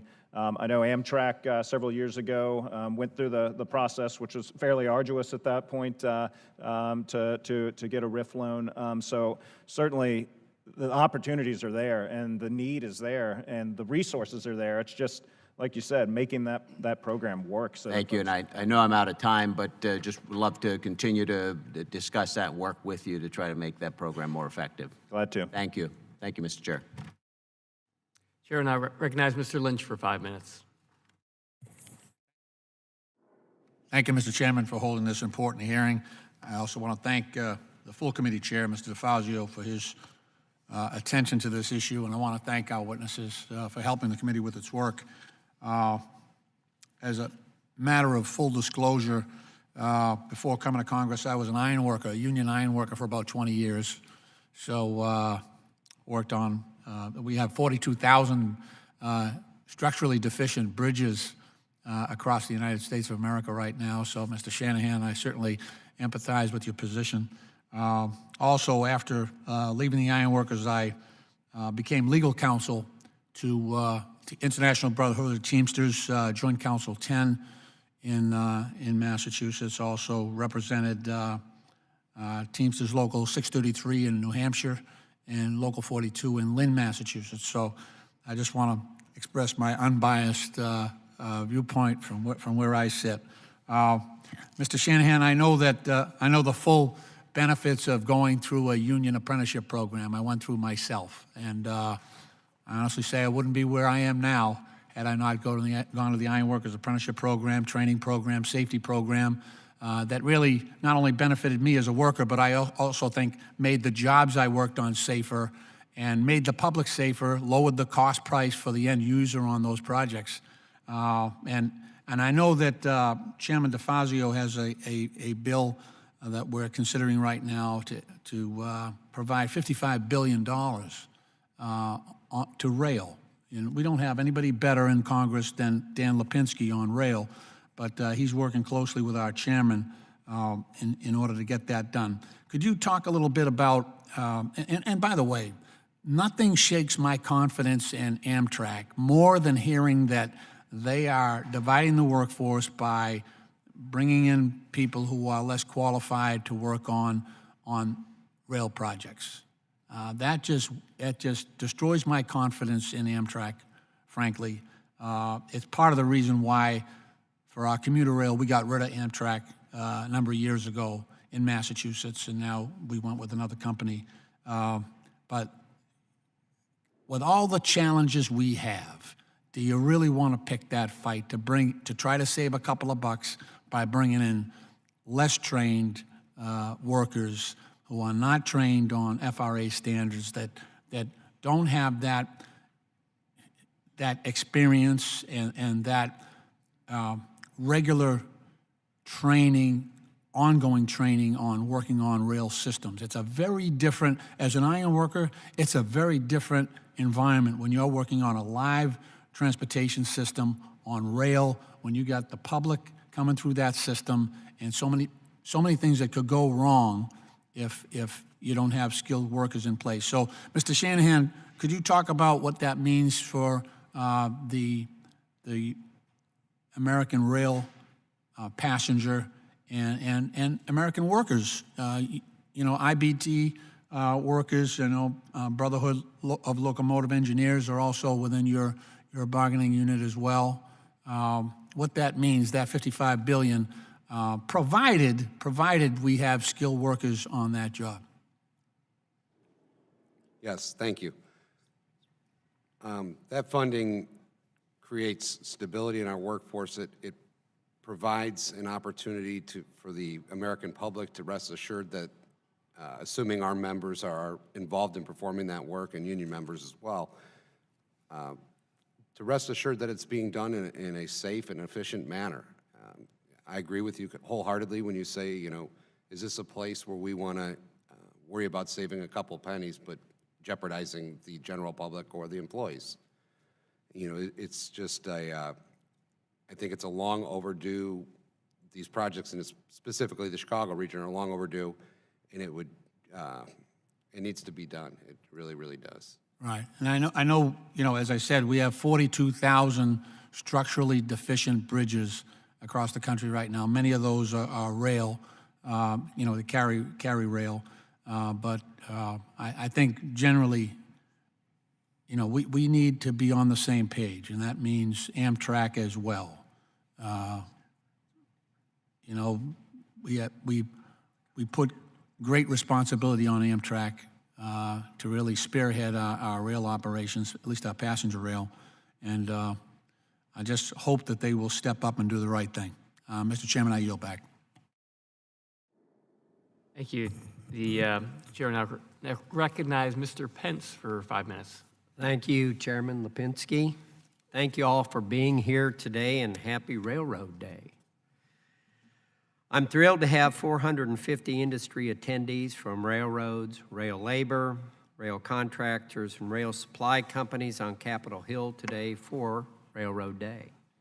I look forward to meeting with fellow Hoosiers who operate in my Indiana 6th District this afternoon. In my home state of Indiana, 22 regional railroads span over 1,200 miles in the crossroads of America. 6 of those Class 3 short lines run through my district in southeast Indiana. Bordering the Kentucky state line at the tip of my district, Madison Railroad in Madison, Indiana, is a Class 3 short line railroad with 26 miles of operational tracks. Over the years, Madison Railroad has competed for funding from multiple federal grant programs to improve the safety of their tracks and bridges in rural America, Indiana. Of the numerous programs Madison Railroad applied for last year, they received one grant, the Consolidated Rail Safety Improvement Grant, or CRISI. This grant provided $4.2 million to update the aging Graham Creek Bridge, which was built in 1880 to ensure heavy commercial freight loads can be accommodated. With short line freight accounting for nearly 30% of all freight rail, these grants have a substantial impact on rural economies like those in Madison, Indiana. Mayor Berry, who is from the city my grandparents lived in for many years, I spent a lot of time in that town. Can you speak to any initiatives like CRISI Grant that support short line railroads, such as the 45G tax credit and infra grants? Thank you for your question. I'm sorry I don't have expertise on those items. I'm very sorry. Okay, that's okay. Thanks. Thank you, Mayor. Just want to get in that shout for Oak Lawn. It's good to give a shout out to Oak Lawn. Right. We have a saying here, all roads lead to Oak Lawn, and you'd be amazed how many connections we have. All right. Thank you. I'm sorry I can't help you, sir. Well, let me ask a different question then of some of you. At our last hearing, I highlighted the impact of railroad crossing blockages on Hoosier day-to-day lives in my district. Just last weekend, my wife spent over an hour waiting and was finally rerouted about a mile from our house. This particular crossing became such a particular problem for Columbus, Indiana, that the city, the state, the railroad, and Cummins Engine Company, located in our town, all got together and put funds to address this problem by building a bridge over the rail. If it weren't for all their generosity, this crossing would likely still be waiting on public funding. Unfortunately, this story is common in rural America, my district, Indiana specifically. Mr. Jeffries and Mayor Berry, in your testimony, you cite the CREATE program, a public-private partnership grant program, as a valuable tool for revitalizing local infrastructure. With my town's project as an example of successfully leveraging public-private investment? How can we encourage more public-private partnerships to address the critical gap in funding for infrastructure projects in small rural communities? Mayor Berry? Thank you. The CREATE program really brings all partners to the table with a little skin in the game. And, you know, it's how government should work. Everyone should kind of participate, contribute, and, you know, in a rural community, it's a little harder, I imagine, to get all those parties together. But I know when, for example, we're trying to upgrade our signal, we had some money from the mayor's, you know, caucus that we could contribute, and that got Metro's attention, and they said, well, if you have money, we can get money, and it just moves the project along. The CREATE program should be the model for funding to get things done. Thank you. Mr. Jeffries? Certainly, and I certainly credit the state of Indiana and your community specifically for looking at innovative ways to deal with grade crossings and separating crossings, because, you know, as the mayor said, when everybody comes to the table and everybody puts skin in the game, then that's how you get real results and real buy-in. So, you know, on the federal side, certainly the build grants or the infra grants are certainly viable options. And I believe, I'm getting a little out of my lane here, I believe they have rural set-asides. If not, certainly something to look at when it comes to, like you said, smaller communities. And when it comes to grade crossing specifically, while you know, road and rail intersecting has a natural tension, the best is where there is no intersection, but understanding that it's impossible to close or to separate every grade crossing out there, it's key that we have the most up-to-date crossing protection equipment through the Section 130 grant program for those crossings that do exist, especially in rural communities, to make sure they are safe for motorists and railroaders alike. Thank you, Mr. Chairman. I think Mr. Pence for his shout out there to recognition of Oak Lawn there. And I will recognize Mr. Malinowski for 5 minutes. Thank you, Mr. Chairman. I'd like to use my time, and you won't be surprised, to talk a bit about the importance of the Gateway program, ask some questions about it, and recognizing this is a very expensive project, and sometimes my colleagues, especially from across the aisle, ask, you know, why is it that their constituents should be subsidizing such an expensive program in a northeastern state? And I remind them that the state I represent gets about 82 cents back from the federal government for every dollar that our taxpayers send. To pick a few other states, seemingly at random, Texas, the figure is about $1.03. Indiana, we just had Mr. Pence here, it's about $1.30. Arkansas, it's about $1.77. For every dollar they send, they get that amount back from the federal government. So it feels to my constituents as if we are actually subsidizing infrastructure and other services in other states while contributing a lot of the economic growth that sustains our country. And we're happy to do that because we're all Americans and we all benefit from each other's success. So with that in mind, I wanted to start with Mr. Corbett and Mr. Gardner and ask you about the national significance of this project. This is the busiest rail corridor, passenger rail corridor in the country. Is that not correct? Simple. So maybe, Stephen, I'll take the first view. Certainly, Congressman, from a New Jersey perspective, one, you mentioned the subsidy, but I look at the tunnels and Portal Bridge. Those are investments that give a return to the state, federal, local. If you look at the economic growth, you see in London what the Crossrail project did through multiple administrations over there has boomed the economy, and I think that's how our nation grew and where we get to create the actual wealth. So I would argue that's a very good investment. Right. As far as we, as I said in my opening, the tunnels and the approach, we have very limited capacity, as you well know.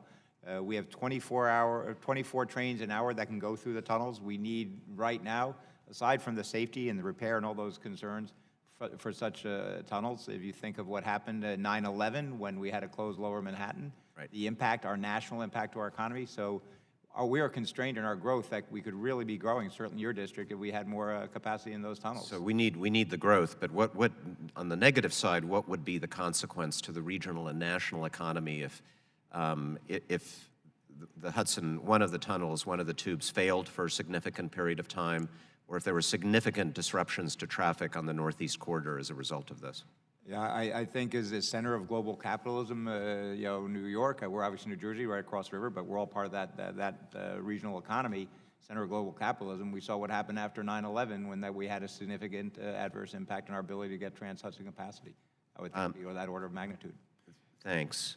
And let me build on some of the questions that you heard from Congressman Payne about Secretary Chow's testimony recently. This idea that we might be able to repair the existing tunnel without closing it. And I think what she suggested was we might be able to, quote, take a page from New York City's efforts to repair the Canarsie Tunnel in that same manner. But my understanding is that there are key differences between the Canarsie Tunnel and the Hudson River tunnels. So, for example, the power cables in Canarsie are 600-volt cables, whereas the Hudson River Tunnel, if I'm not wrong, is 12,000 volts and therefore needs to be encased in concrete. There's a difference in the tracks that to really repair the Hudson River Tunnel, we have wooden ties that degrade when they're wet and need to be replaced by a more modern system. Can you talk a little bit more about that? Because I think that's really specifically why we think this wouldn't work. Yes, Congressman, and just to echo Mr. Corbett's answer as well, 2% of the landmass in the Northeast, 20% of the GDP, a loss to the Northeast Corridor for a day produces about $100 million impact. It is absolutely the main line of passenger railroading in North America, more than 200,000 daily trips between New Jersey Transit and Amtrak on the Northeast Corridor. So it's an essential conduit for quality of life, commerce, and mobility in the region. To your point, there are many significant differences between the Canarsie tube on the MTA subway and Amtrak's Northeast Corridor tunnels, those East River and North River tunnels. And I think to be clear, what Amtrak's position is that we absolutely need a new tunnel, and we need to rehabilitate the existing tunnel, both to protect current services and to create long-term opportunity for growth. We, however, are facing a situation where it's unclear when we will start to build a new tunnel, and we need to preserve reliability for the benefit of Amtrak's passengers and New Jersey Transit's passengers. And Kevin and I talk all the time about the needs to make sure that his trains and all of his passengers are able to successfully complete their trips. So the work needed to be done in the North River tubes includes, as you said, addressing the high voltage cables, which are, as you say, high voltage, 12,000 volt cables. The subway tunnels have DC third rail, very low voltage situation. We also, in addition to replacing those cables and modernizing them, we also need to change entirely the track structure. And this is the main difference that requires a very different approach, because we have to be able to excavate the current track structure, repair the drainage underneath the track structure, also inspect the invert, the tunnel lining and bottom there, which hasn't been looked at, frankly, in 109 years, behind the bench walls or underneath this in any comprehensive way. We need to make sure that those repairs are made. And to do that on a 4-hour slot in the evening or on a several 55-hour outage scenario on the weekend could present incredible difficulty. It's just not clear that there's any way to do that kind of comprehensive work, which is why we have always proposed to do a full rehabilitation of the tunnels once new tunnels are in place, allowing us to maintain all of New Jersey Transit and Amtrak's current service and to be able to do the full rehabilitation of this 100-year-old asset so that it can provide utility and reliability for the decades to come. Thank you. We want it to last another 100 years, and I yield back. Chair now recognize Mr. Balderson for 5 minutes. Thank you, Mr. Chairman, and thank you all for being here this morning and to this afternoon. My first question will be to Mr. Jeffries. Mr. Jeffries, My question is, you mentioned that forecasts from the Federal Highway Administration show that U.S. freight tonnage will rise 30% from 2018 to 2040. Can you expand on the current state of freight rail infrastructure, the investments your companies have made in the past 10 years, and the investments freight rail will need to make in the next 10 to 20 years to meet this growing demand? Sure. Thank you, Congressman. So over the past, you're certainly right about the projected increase in freight movements, and it's something that everybody's been planning for. But over the past 10 years, railroads have averaged, the Class 1s have averaged about $25 billion back into their networks every year. So it's about $250 billion, and that trend continues. And that's two types of investment. That's kind of core maintenance. That's ensuring the infrastructure that you have is at a high level of performance, that it can handle the capacity that's there. And then it's also expansion or capital expenditures, whether that's track expansion, whether it's increasing or rehabilitating tunnels to allow for double stack. But as we look forward, I think this is something all of our companies are constantly evaluating. So each company is looking looking at its commodity mix. Certainly, when you look at historically, coal played such a massive part in rail revenues. That is much less the case than it was. Coal continues to decline based on a variety of factors. But as railroads continue to invest in new track and new ways of operating and new technologies, they get more competitive with other types of traffic. Truck competitive traffic. Railroads are competing at much shorter distances than they used to. And the goods economy is certainly an area of growth into the future. So that's going to be an area of certainly focus. And of course, you're always going to have, rail being the primary way to move most chemicals, grain, construction materials, et cetera. So there's a certain level of predictability there. There's also a lot of scenario analysis looking at what's out over the long term. But I think the important thing is that our railroads, the consistency of the investments that have occurred have the network in really strong shape, and they've all taken steps to optimize operations. And so our folks feel comfortable that we're ready to meet whatever demand does arise and when it arises. Thank you. I appreciate that answer. My next question is for Mr. Ardell. Thank you for being here today also. In your testimony, you note that having the funding and project certainty from the federal government is critical in your operations. You go on to say that it is difficult for ACEC's members to complete a project on time or on budget if it's not clear how the project will be funded or if the right partners are not part of the project.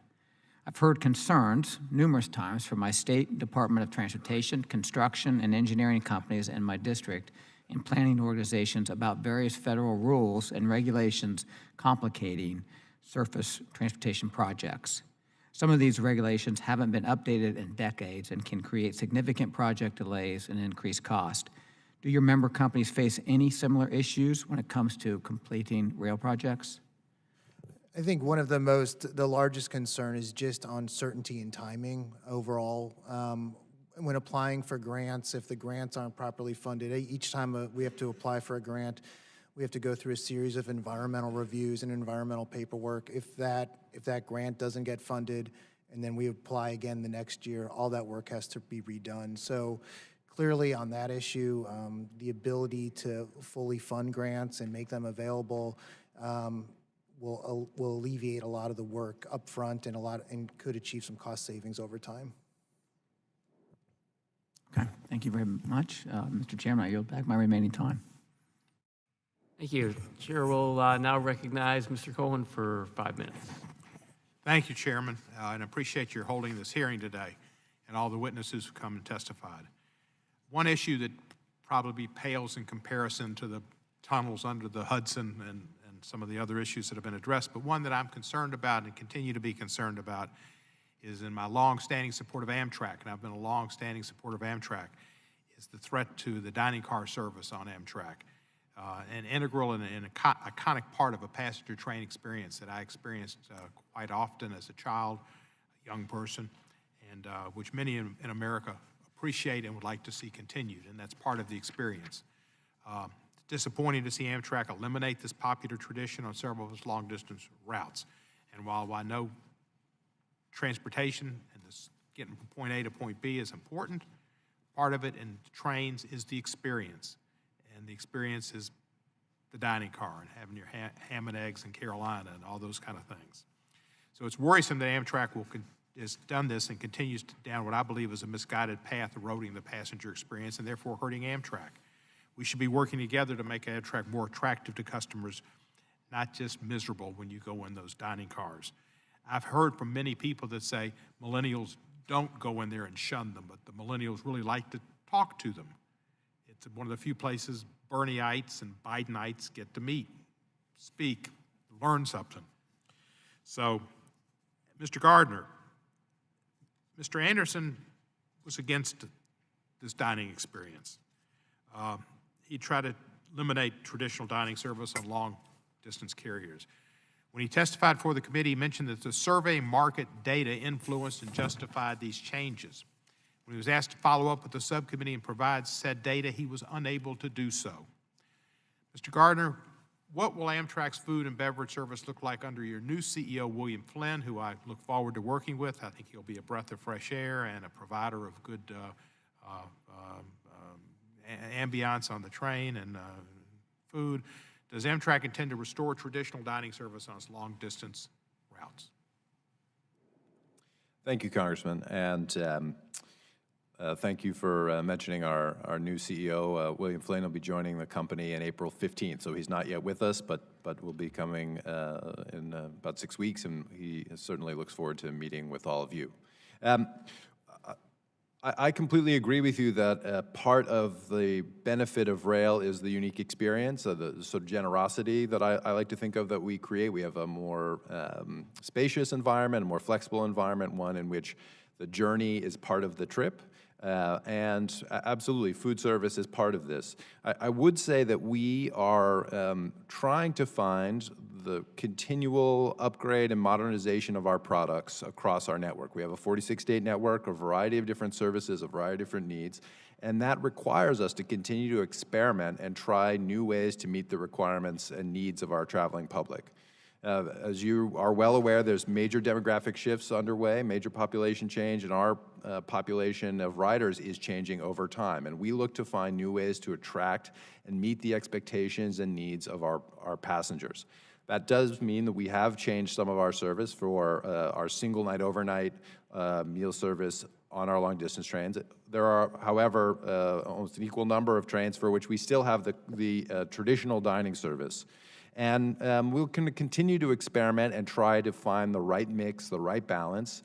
For sure, we know passengers expect a much broader set of food options, healthier choices, different options than sort of the historic railroad menu that had been offered. And so we have to upgrade and provide more choice. We also know that people prefer a variety of different environments to eat in. Some folks, and in fact, it's become quite clear that many people prefer to be served in their own rooms on long-distance trains, or to be able to use the dining car in a more flexible way. Historically, it had been limited to just a few hours of duration of meal period and closed to passenger use. I think I get the drift, and I appreciate it, Mr. Gardner. We're about out of time, but let me ask you this. Can you give us the customer survey market data that justified this reasoning that Mr. Anderson did not give us when we asked for it? I understand you've written us a letter, and I think we'll have a response to you by the end of this week. Good, and I'll just say for this, all these experiments, all I've heard from the public is they don't like the food. It's all pre-made. It's put into a microwave. It's not good food. They don't like it. I don't care, millennials, they may like to look at their phones. They don't like bad food either. And if they don't know that's bad food because they haven't had the opportunity, they should be given some regular, good cooked food. They will learn. They will like it. They will appreciate it. They will ride on Amtrak. They will talk to older people. They will learn. They will experience things. The Rocky Mountaineer, Canada, the food, it's great. See the bobtail deal or whatever, that's fine too, but the food. And you need to put that back and make Amtrak what it used to be, and you'll attract more customers, and you're not going to get, so Welcome, Mr. Flynn. I appreciate that. And we are investing more in the food. We want to have great food on board. We're trying to do that. Just tastes are changing. We're trying to capture those in our service. Thank you. You're welcome, and I yield back the balance of my time and hope that people get to eat good food. I recognize Mr. Babin for 5 minutes. Yes, sir. Thank you, Mr. Chairman. Thank you, witnesses, for being here today. The first question I have would be for Mr. Jeffries. The main focus of this hearing, I think, or one of the main focuses, is examining rail issues in large hubs like Chicago. And while urban areas are very important, rural areas are also just as important, especially if you live in a rural area.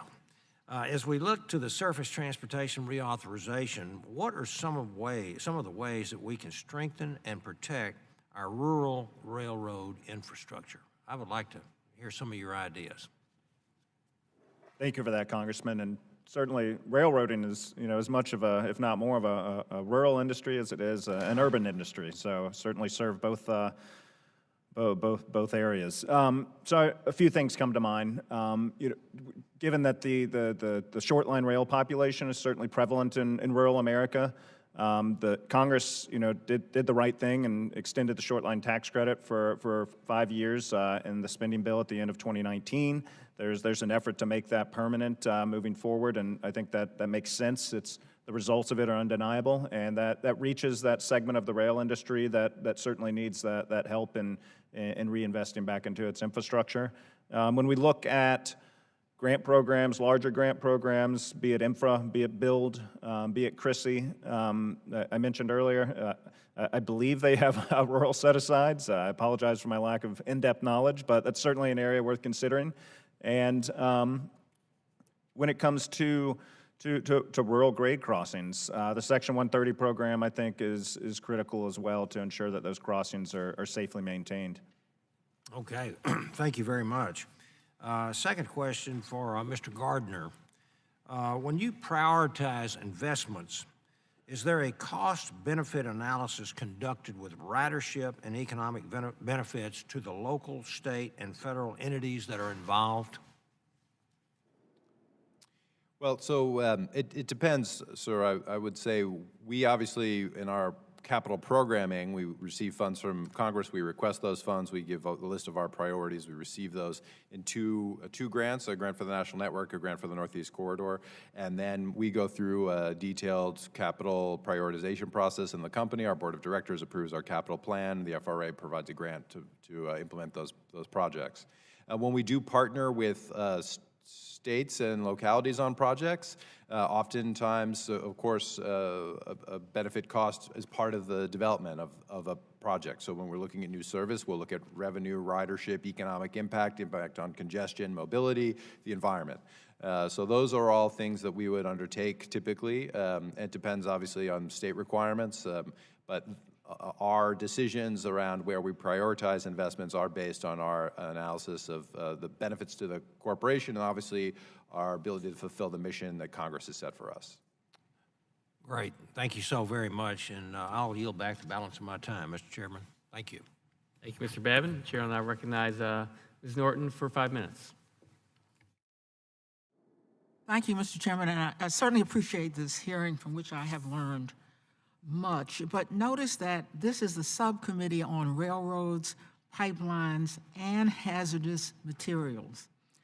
And I want to speak to or ask a question about hazardous materials, especially since there was a derailment just a couple of years ago here in the nation's capital, which I represent.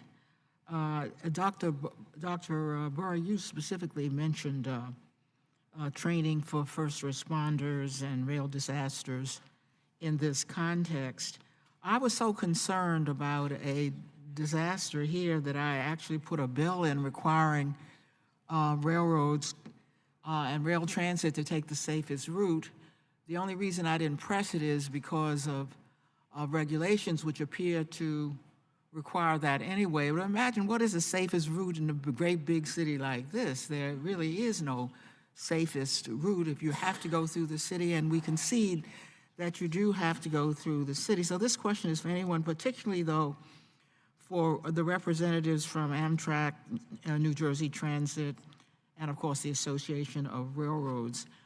This accident occurred near a metro stop here in the District of Columbia. 14 cars were derailed, and one of the substances that was leaked was sodium hydroxide. This is a highly corrosive substance to the skin and eyes, so you can imagine our concern. So I'd like to ask, certainly those of you involved in transit, any of you may have ideas or answers. What are you doing? What strategies are you employing to mitigate these risks, particularly in high-density areas like the one where we are meeting, where you don't have alternative routes? So what are you doing to mitigate these risks? Let me begin with Mr. Gardner of Amtrak. Thank you, Congresswoman. Well, two things I would say. First, Amtrak has this was a CSX train. Yep. Amtrak has a complicated and sort of detailed relationship with our freight partners. We are a tenant on their railroads across the nation, and they are a tenant, in fact, on our Northeast corridor. So we work very closely with our freight partners to make sure that we have across the They're a tenant, industry. so whose responsibility is it?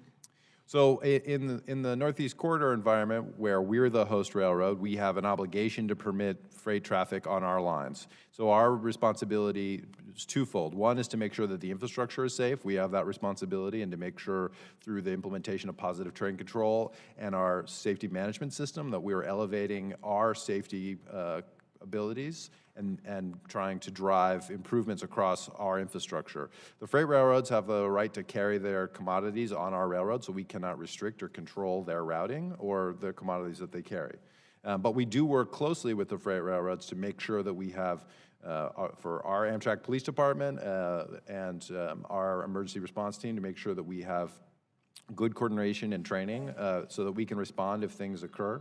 But fundamentally, I would say the goals of the industry need to be to adopt a safety management program, a system that drives continual improvement across our network. And positive train control is a very important step to ensuring that things like train collisions or misaligned switches are avoided, but there are more efforts necessary, I'm sure, across our whole industry to improve the safety margins, particularly when carrying both people, which is our business, and hazardous materials, which is our colleagues' business. Well, given any of the rest of you have any mitigation ideas, given the inevitability you got to go through high-density areas like the nation's capital? Yes, sir. Mr. Jeffries. Thank you for that. So currently under agreement, I think you referenced hazmat does not move through freight through the capital of DC. Certainly that doesn't mean it doesn't move through other urban corridors. So when it does, it's, I think a three-pronged approach. It's prevention through, track maintenance, making sure the track's in good shape, making sure your operating practices are safe, implementation of positive train control. Most hazmat has to move over a PTC route. So that will be in place. It's mitigation. It's having up-to-date safe tank cars. In the 2015 FAST Act, and also working with DOT several years ago, we upgraded all of the tank car standards for moving petroleum products and related. And then it's response. That's for new tank cars? Yes, phasing out older tank cars and putting new requirements in place. And then it's response. It's working with first responders. It's training first responders. So if something happens, they know how to respond. And one thing we're really proud of is an app we've developed that we're deploying to first responders, where if there is an incident, they on the app, they enter the rail car. It says what's in the car, and it says how to respond, and it says who to contact. So it's a three-pronged approach for us. Thank you very much, and thank you, Mr. Chairman. Hey, Chair, and I'll recognize Mr. Lowenthal for 5 minutes. Thank you, Mr. Chair. My first question, I have a couple of questions. My first question is to Mr. Jeffries, and it's kind of the most recent of the impacts. And the reason I raise this question is we all know the COVID-19 outbreak has disrupted the entire global economy, especially the supply chains that consumers and manufacturers have come to rely on. In our Southern California ports, and I represent the Port of Long Beach, we've observed container volume decreases of 25% in February. 40 sailings to the Port of Los Angeles have been canceled. So my question is, have you seen this impacting the rail? And especially, what impact has it had on your stakeholders? Have there been decreases in rail? Have their employees been affected at all by the COVID-19? And I would love to know. Thank you for that. It's a very relevant question. So I'd put it two answers there. One, you hit on the port volumes that are seeing real decreases, and I think that the head of the Port Association said nationwide potentially a 20% reduction for Q1, certainly more pronounced on the West Coast ports. So that certainly translates in a downtick in container traffic moving on the rails. And in conversations I've had with some of our members, they're communicating with their intermodal customers because I think some of the focus is, this traffic's going to come eventually, and making sure that when that uptick does occur, that everyone's ready and can flex into full capacity to get folks what they need. But I think so planning is in place, and certainly monitoring's in place, and we continue to evaluate because I think we're all trying to determine what the overall impact is, and certainly the longer the shutdowns in Asia occur, the more pronounced that might be. But there's also the internal, inward-looking preparation as well for the railroads. So, and having had conversations with our members, they're going through a lot of scenario planning on different potential outcomes that could result from the virus. But a lot of it is what you're seeing, in other companies and other industries is one, travel advisories, it's hygiene advisories, things as simple as that, but also looking at where our assets are and being prepared to adjust those as needed. Now, when you get out into the field, railroading is a fairly decentralized industry, so you don't have folks working in big crowds, so to speak. So certainly, that could impact the size of the impact if we get down that road. But I know our folks have pandemic task forces. They all have emergency response plans based on any sort of incident, whether it's a natural disaster, a pandemic. Have there been any layoffs of employees? Because has it impacted the employees of railroads if there's been declining amounts of container traffic at this moment? I'm just trying to see the overall impact. Right. I'm not aware of any layoffs as a result of the virus, no. Thank you, and I appreciate your candid answer. Mr. Corbett, Southern California's commuter rail service, Metrolink, has a $444 million backlog of the state of good repair projects. What kind of backlog do you have at New Jersey Transit? Well, thank you, Congressman. Certainly, I am somewhat jealous of my colleagues, Phil Washington, particularly, in the dedicated funding stream that California has provided for him. Unfortunately, I came into my seat 2 years ago, and we did not have a 5-year capital plan. We live with a tin cup going to the legislature. Half our revenue comes through fare box, a little other extra income, real estate, et cetera, parking. And the rest we have to get from our state legislature, other than the capital funding we get or the other funding I mentioned in my opening comments. So it's really, our backlog is, capital projects is billions. In the last 2 years and this year, our state budget, we've been able to bring up our operating, but there was a decade of where we rated capital, about $500 million a year of capital funding went to cover operating, with a very insidious practice. So you're in serious issues about state of repair projects. So my question is, has that backlog affected the reliability and quality of service that you offer? Absolutely. We have 50-year-old engines, older than Stephen, I think. Our coaches are 40 years. So we had no investment in our PTC program when I came in. We were only 12% complete. So all those things, we weren't training crews for engineers, so we had a huge backlog. All those things affected service. And if you bring down the average age of your fleet, there's a healthy average, where your mean distance between failure, the number of annulments, those kind of things become virtuous. So if we increase the amount of federal government aid to commuter rail for use, if that increased in this coming budget, could you spend that on state of good repair projects? Absolutely. We touched on bridges, ADA, with ADA rate making it so all platforms, it can't just be partial platforms now with the ADA changes. So we have a huge backlog. And I would say it's also tough because there's more competition now, even with the increase in funding, with the national population shift from more rural to more centralized around urban areas. There is more of us competing for, even if it's slight increases in dollars, there's more of us competing for the same pot. So it's Thank you for that. And Mr. Chair, I yield back. Thank you. I will recognize Mr. Desaulnier for 5 minutes. Thank you, Mr. Chairman. Thank you for the hearing. This is enormously important, maybe boring to non-engineers and people who are not interested in rail infrastructure. My question, and Alan, Mr. Lowenthal and I have similar pressures in our district. Mr. Lowenthal with the Port of Long Beach and LA and the Alameda Corridor, which is such a successful project on multiple levels, and our increasing demand for exurban trips. And so this is first to Mr. Jeffries and Mr. Corbett. We have all this pressure in the urbanized areas, as you were saying. For us, it's a goods movement out of the Port of Oakland through the Altamont Pass in particular, and then the exports, hopefully that will start to continue again. And there are capital improvements there that are very old. And some of them lay dormant. So for instance, in my district, we were adding workforce housing in the eastern part of the East Bay. We extended the Bay Area Rapid Transit System, but when we were in negotiations for that, we were negotiating with UP for a line that was largely dormant because that area had gone from industrial shipping of wheat 100 years ago to largely urbanized suburban. As soon as we got the funding source, the negotiations got very difficult. We had to switch the capital infrastructure to the middle of a 4-lane freeway that became a 10-lane freeway.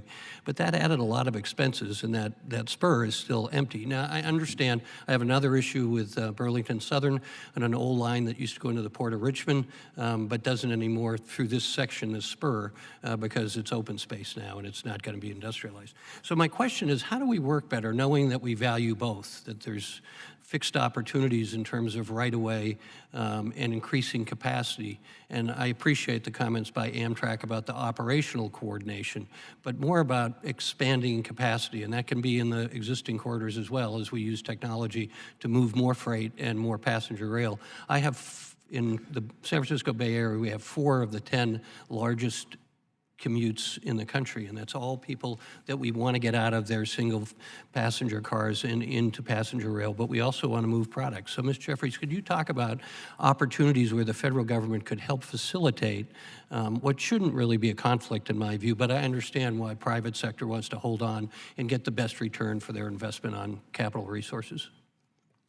Thank you, Congressman. So, I think the first thing that, we all recognize, capacity is finite, especially in those urban areas. So I think, the freight railroad, is going to be very deliberate as it evaluates potentially giving up some of that capacity or turning over that capacity to increase passenger throughput, because once, you just can't, it's kind of like highways in the Northeast. You can't, or in LA, you can't just add more lanes. So, so I think, that's certainly part of it, and these are very long-range decisions. And like you said, hopefully we'll be moving a whole lot of product back out of those ports soon.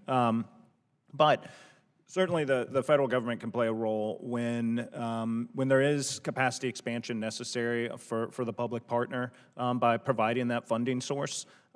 Because, again, with the host railroad is really going to be, so safety is going to be first. But number 2 is going to be making sure they can serve their customers. And you don't want to, end up in a situation where you've turned over part of that capacity and you're unable to meet your customer demands, present day or forecasted. So examining what additional capacity is necessary and then finding that funding source, I think, is a huge step forward.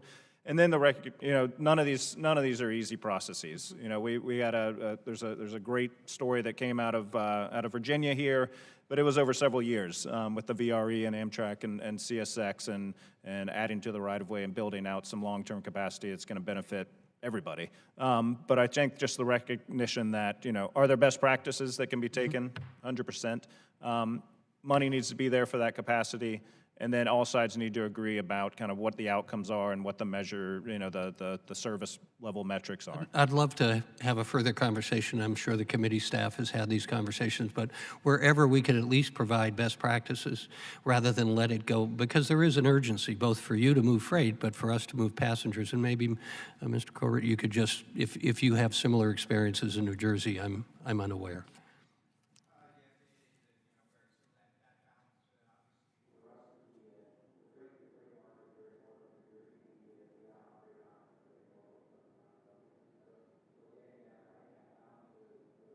We are very sensitive to that. Certainly, PTC has been a driver behind that cooperation. So it is very, very similar in New Jersey. High density, that trade-off, that triage process. And frankly, it really comes down to the question that Congressman Lowenthal said. It's funding. There's only a limited amount of funding. The freights have to make their profit. They have their shareholders, and us, we have to have fares that are reasonable. And so that gap is, that starts that sort of a triage process. Thank you. I yield back, Mr. Chairman.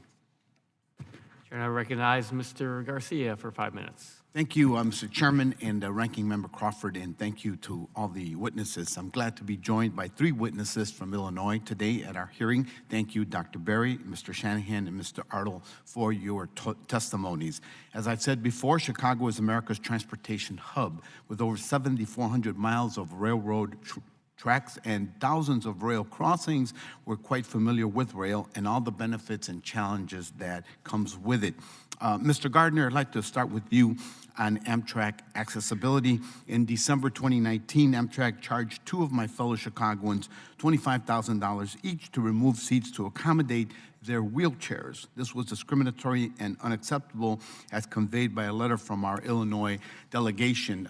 And briefly, the following questions. Can you tell me the status of your seat removal policy? Additionally, have you accounted for these accessibility needs in the new car procurements that are planned for the future?